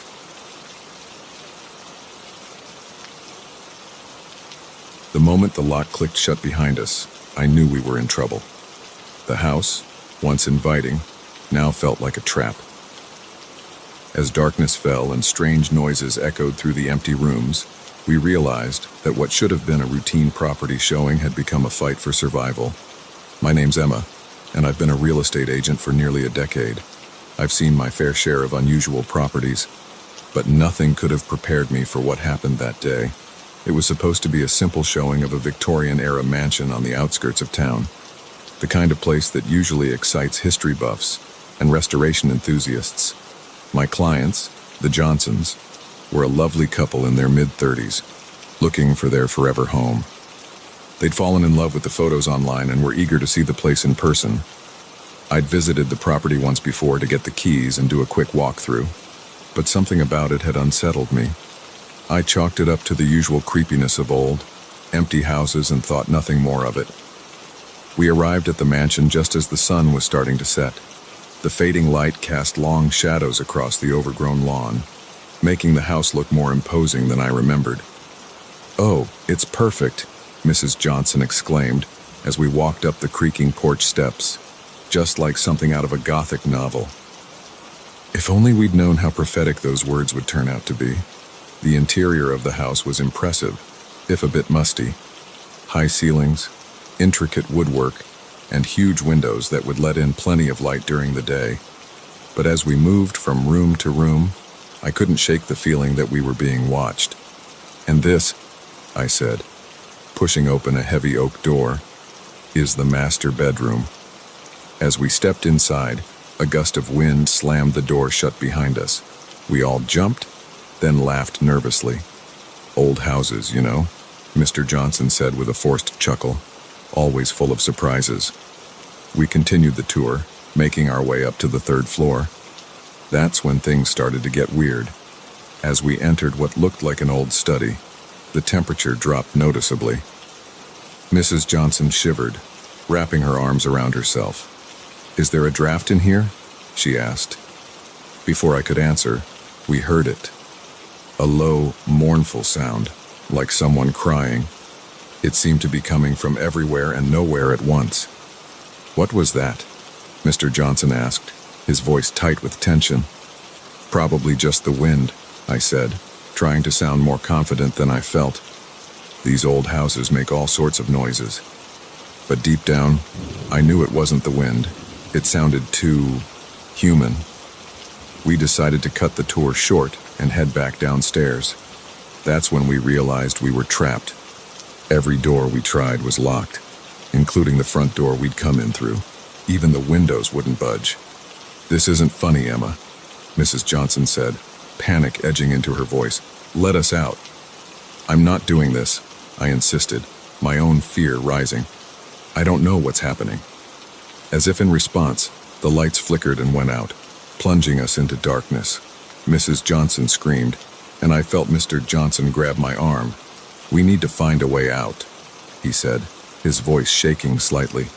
"There has to be a key or something." We used our phone flashlights to search the house, looking for anything that might help us escape. But as we moved from room to room, it became clear that we weren't alone. Shadows moved at the edge of our vision, disappearing when we turned to look. That crying sound grew louder, sometimes right behind us, sometimes far away. In the kitchen, we found an old rotary phone. To our surprise, it had a dial tone. I quickly dialed 911, hope surging through me. "911, what's your emergency?" a calm voice answered. "Please, we're trapped in a house at 1313 Oakwood Lane," I said in a rush. "The doors are locked. We can't get out. There's something here with us." There was a pause. Then the operator spoke again. But it wasn't the same voice. This one was deep, distorted, barely human. "No one's coming to help you," it growled. "You belong to the house now." The line went dead. We stared at each other in horror, the reality of our situation sinking in. We were on our own. As the night wore on, the house seemed to come alive around us. Doors slammed on their own. Objects moved when we weren't looking. And always, that crying sound, sometimes turning into screams that made our blood run cold. We huddled together in the living room, too scared to separate.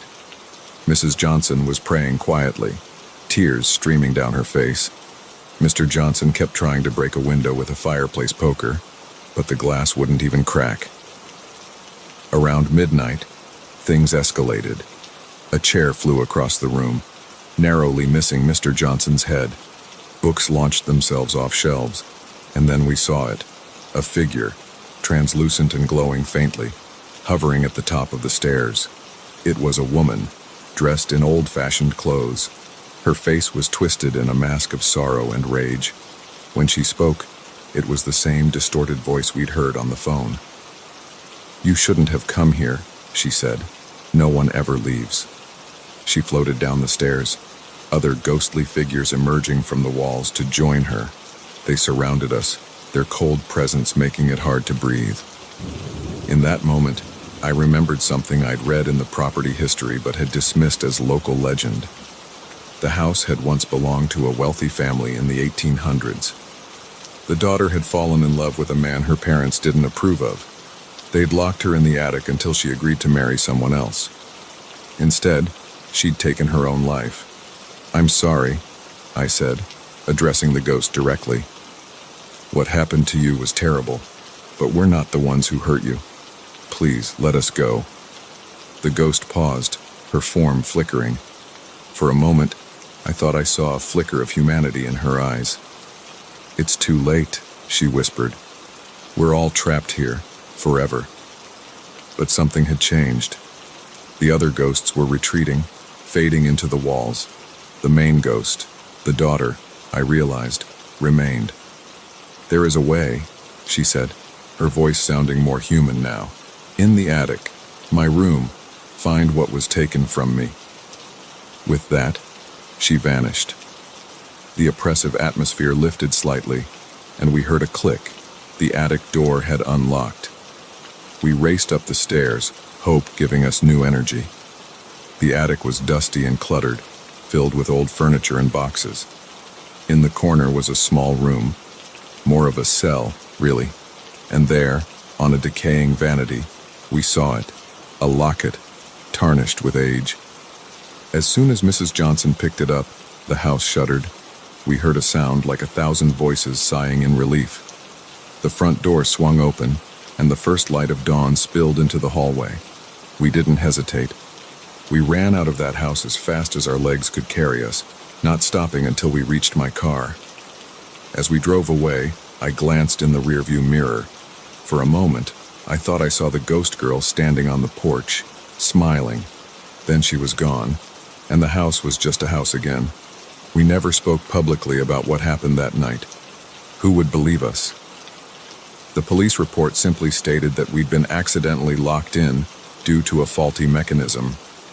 The house was eventually torn down, the land turned into a park. But sometimes, late at night, I still hear that crying sound in my dreams.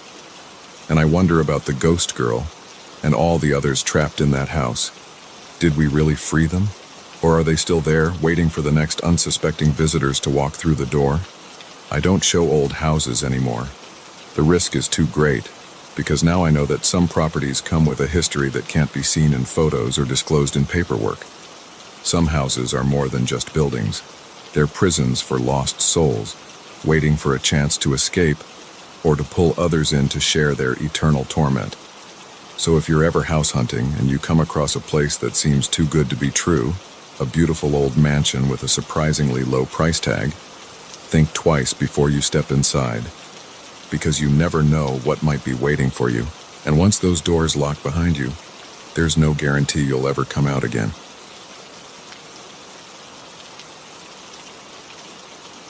The first impact jolted us out of our casual conversation. The second sent us skidding towards the ditch. By the third, as our car rolled off the road, I knew this was no accident. Someone wanted us off this lonely stretch of highway, and they didn't care if we survived the fall. It was supposed to be a fun family road trip. My wife, Lisa, our 2 kids, Emma, 10, and Jack, 8, and I had been planning this vacation for months. We'd mapped out a route through some of the most beautiful parts of the country, with plenty of stops at quirky roadside attractions to keep the kids entertained. We'd been on the road for 3 days, and everything had been going great. The kids were getting along better than usual, probably thanks to the excitement of the trip. Lisa and I were enjoying the chance to spend some uninterrupted time together, sharing the driving and rediscovering why we'd fallen in love in the first place. That fateful evening, we were on a lonely stretch of highway cutting through dense forest. The sun was setting, painting the sky in brilliant oranges and pinks. I was behind the wheel, with Lisa dozing in the passenger seat. The kids were in the back, Emma reading a book and Jack playing on his handheld game.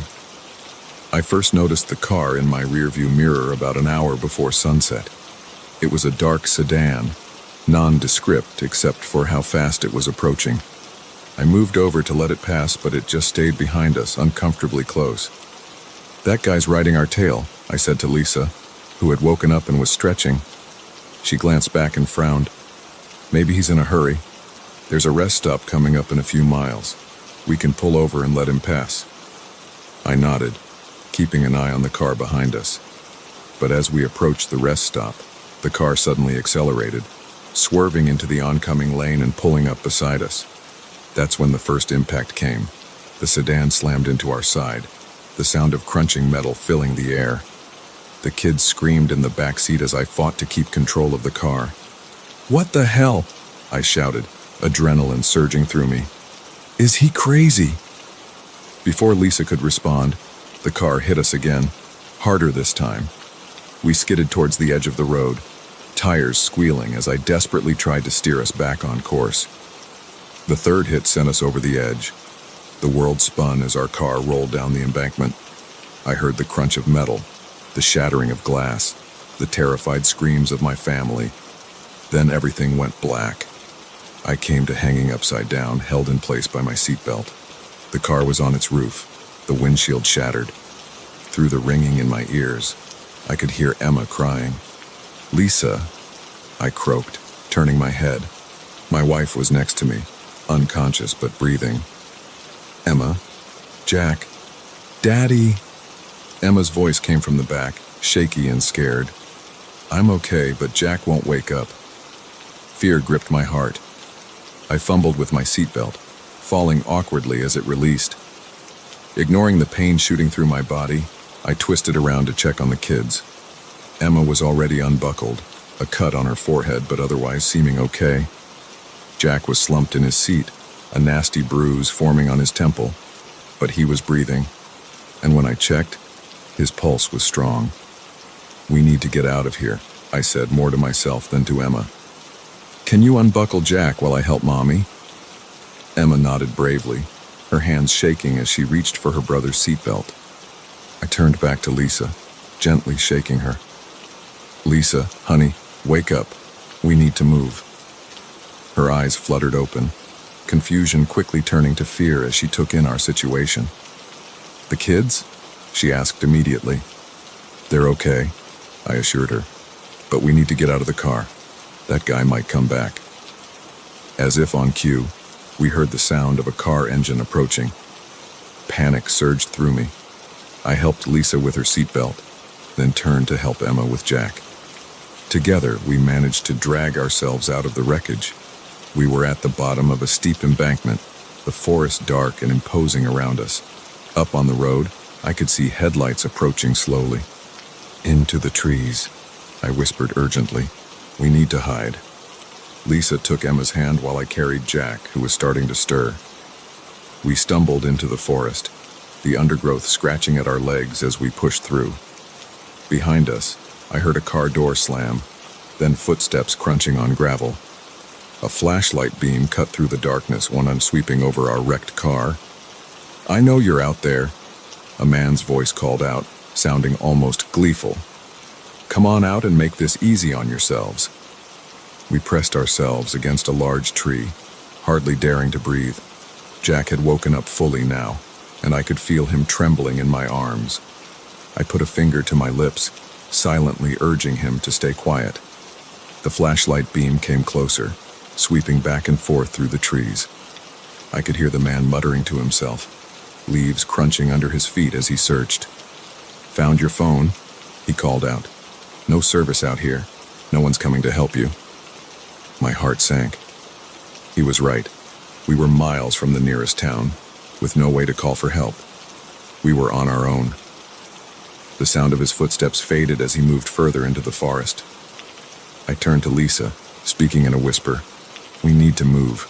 Head deeper into the forest. Try to circle back to the road further down." She nodded, her face pale in the moonlight. We set off as quietly as we could, every snapping twig sounding like a gunshot in the silent forest. We walked for what felt like hours, the kids growing tired and scared. Jack was able to walk on his own now, but he clung to my hand like a lifeline. Emma was being incredibly brave, but I could see the fear in her eyes. Just when I thought we might have lost our pursuer, we heard it, the rev of an engine, closer than it should have been. Headlights cut through the trees ahead of us. "He's on a road," Lisa gasped. "He's trying to cut us off." We changed direction, pushing through denser undergrowth. The sound of the engine faded, then grew loud again as he turned onto another road. It was a cat and mouse game, with us as the mice. Every time we thought we were making progress, the sound of that engine would reach us, forcing us to change course. As dawn began to break, we finally stumbled onto a paved road. But it wasn't the highway we'd been driven off. This was a smaller, local road. "Look!" Emma pointed down the road. In the distance, we could see buildings, a small town. Hope surged through us, giving us a second wind. We started down the road, moving as fast as our exhausted bodies would allow. That's when we heard it, the now familiar sound of an engine approaching. Headlights appeared around a bend behind us. "Run!" I shouted, all pretense of stealth abandoned. We ran, the kids finding energy they didn't know they had. The car behind us accelerated, closing the distance rapidly. Just as I thought it was over, that we'd come so far only to be caught at the last moment, another set of headlights appeared ahead of us. A police cruiser rounded the corner, its lights flashing as it sped towards us. The car behind us screeched to a halt, then reversed quickly, disappearing back the way it had come. The police car pulled up beside us, the officer inside looking at us with concern. "Are you folks all right?" he asked, taking in our battered, exhausted appearance. The story poured out of us in a rush. The officer called for backup and an ambulance, assuring us that we were safe now.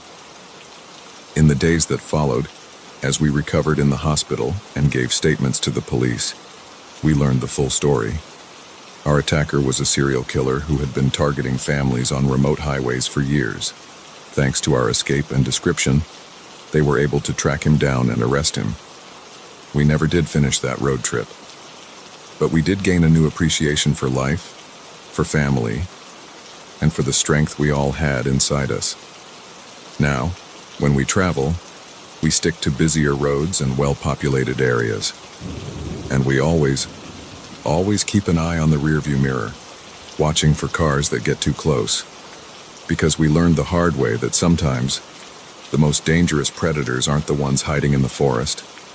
Sometimes they're right there on the road with you, just waiting for the right moment to strike.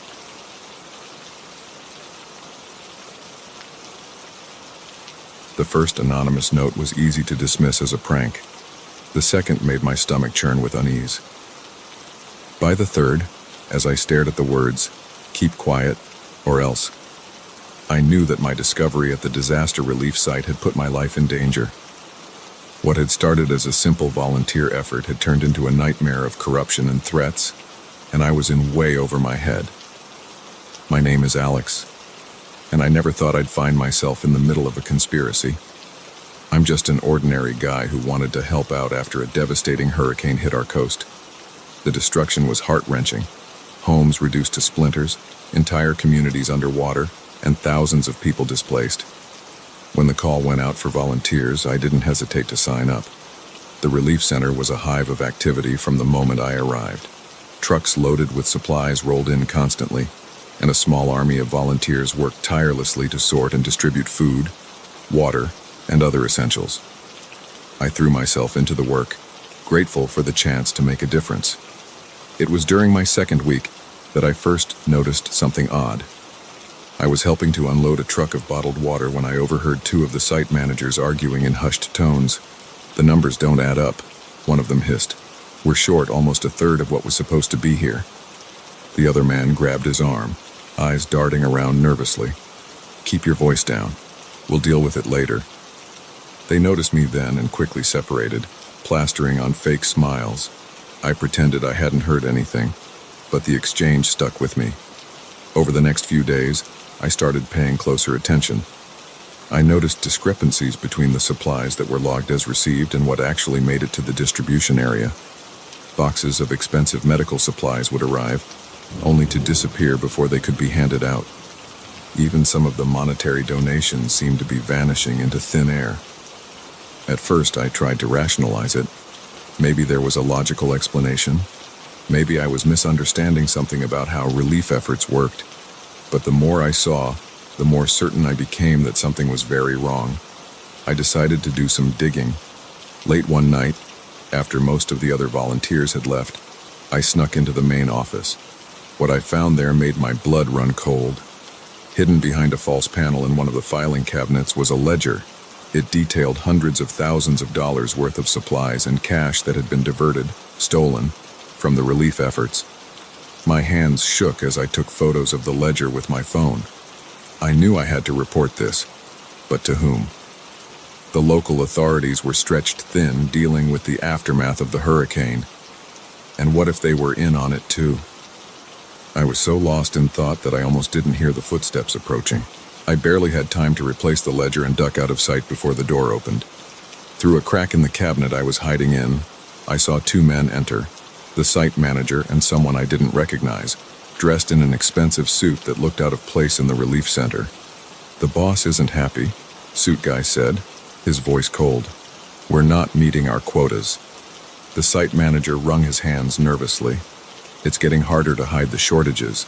Some of the volunteers are asking questions." "Then get rid of them," suit guy snapped. "We can't afford any loose ends." They left shortly after, but I stayed hidden for what felt like hours, my heart pounding so loud I was sure someone would hear it. When I finally crept out of the office and back to my quarters, my mind was reeling. This was bigger than I had imagined, and far more dangerous. The next morning, I found the first note tucked under my door. "We know what you saw. Stay quiet and walk away." I crumpled it up, telling myself it was just a coincidence, a prank by one of the other volunteers. But then came the second note, this one pinned to my pillow. "Last warning.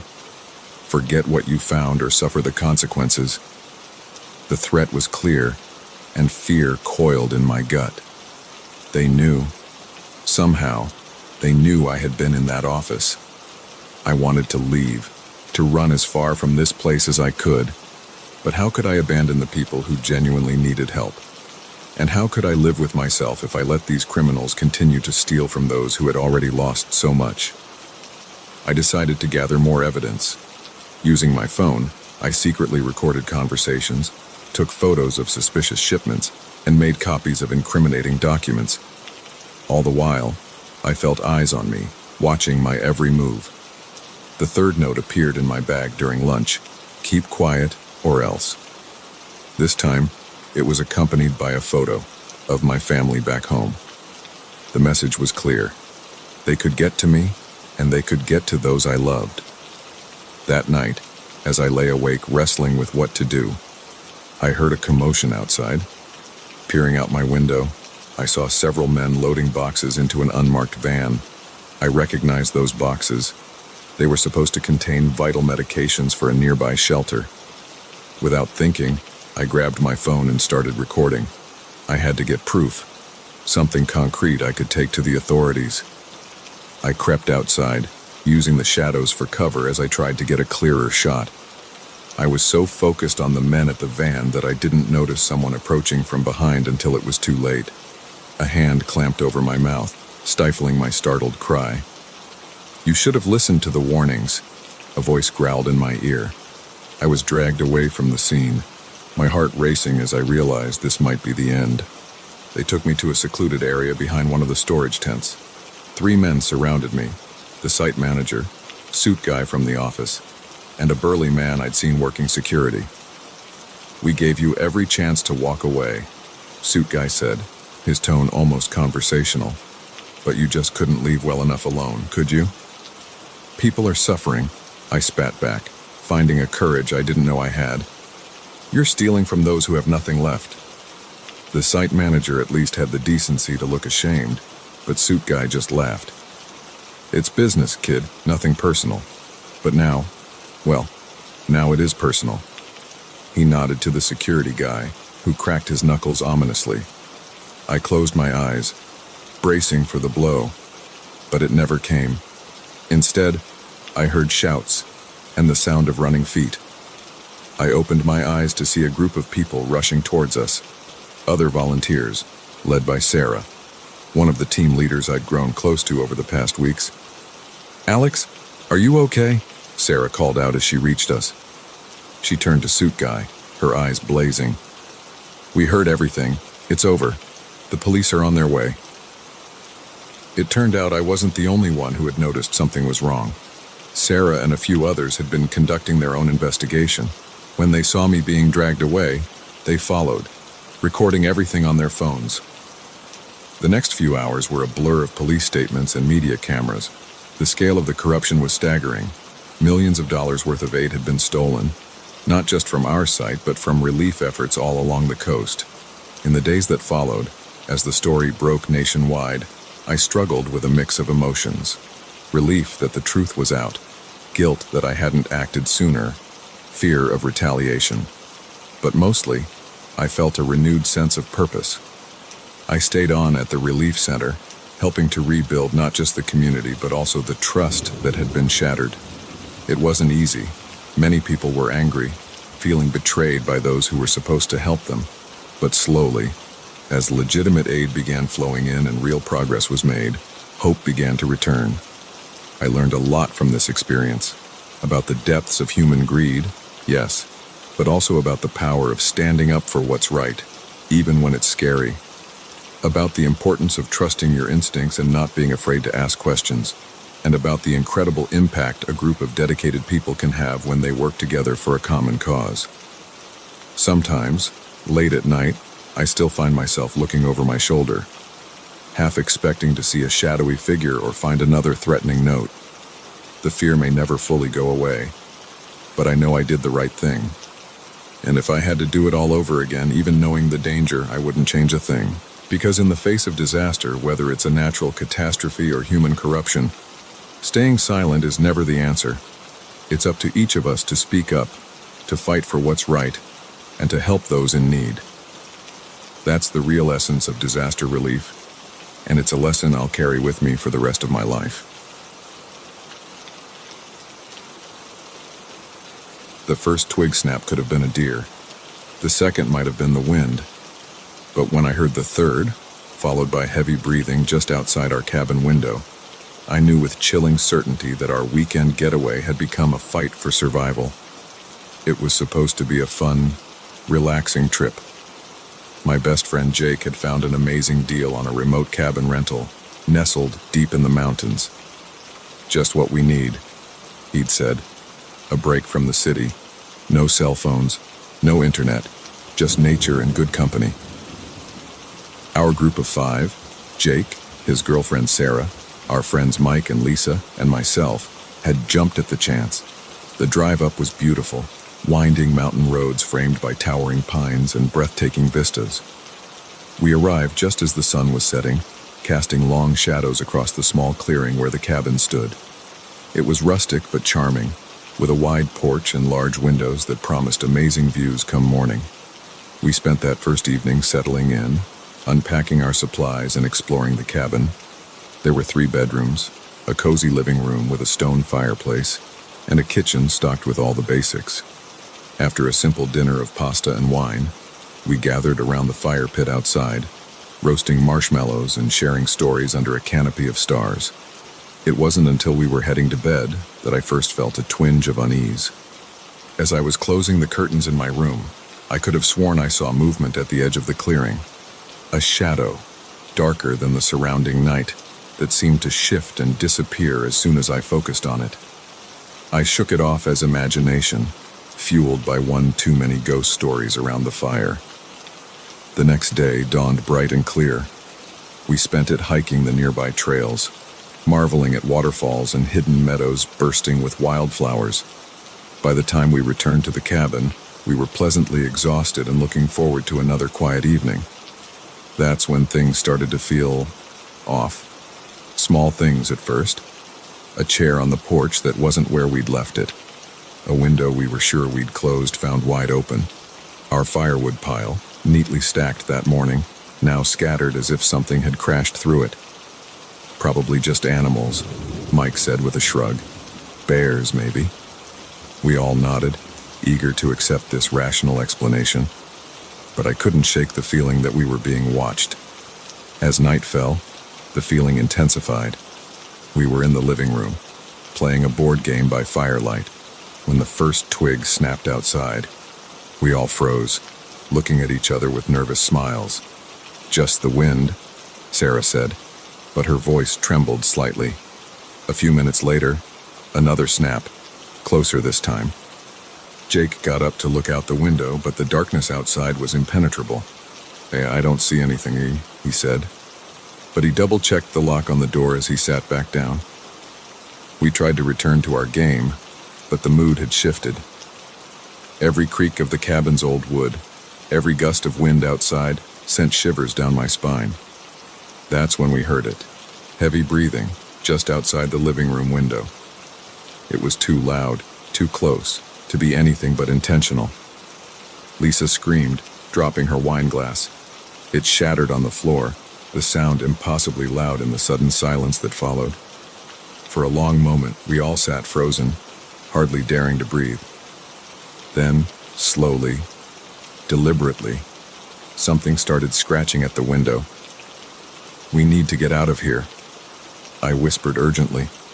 Mike shook his head. "The car's on the other side of the clearing. We'd never make it." He was right. Whatever was out there, it was between us and our only means of escape. "The bedrooms," Sarah suggested, her voice shaking. "We can barricade ourselves in." It seemed like our only option. We moved as quietly as we could, grabbing anything that might serve as a weapon: fireplace pokers, heavy flashlights, a kitchen knife. We chose the largest bedroom, pushing a heavy dresser in front of the door once we were all inside. "What do they want?" Lisa asked, tears streaming down her face. Nobody had an answer. We huddled together in the center of the room, listening to the sounds of movement outside, footsteps on the porch, the creak of floorboards in the living room. They were inside the cabin now. Hours passed like this, each sound from beyond our barricaded door sending fresh waves of terror through us. We took turns watching, trying to stay alert despite our exhaustion. It was during my watch, as the first light of dawn began to filter through the curtains, that I heard it, a new sound, different from the others, a rhythmic thumping, growing louder. "Guys," I hissed, shaking the others awake. "Listen." As we strained our ears, the sound resolved into something recognizable, helicopter blades. Hope surged through me. Someone had found us. We were saved, but our elation was short-lived. From just outside our door came an animalistic growl, followed by the splintering of wood. Whatever was out there knew its time was running out, and it was making one last, desperate attempt to get to us. The dresser shuddered as something heavy slammed into the door. We pressed ourselves against the far wall, weapons raised, ready for a final stand. The door burst open with a crash, the dresser toppling over, and there, framed in the doorway, was a figure that defied explanation. It was human in shape, but wrong somehow. Too tall, too thin, its limbs bent at unnatural angles.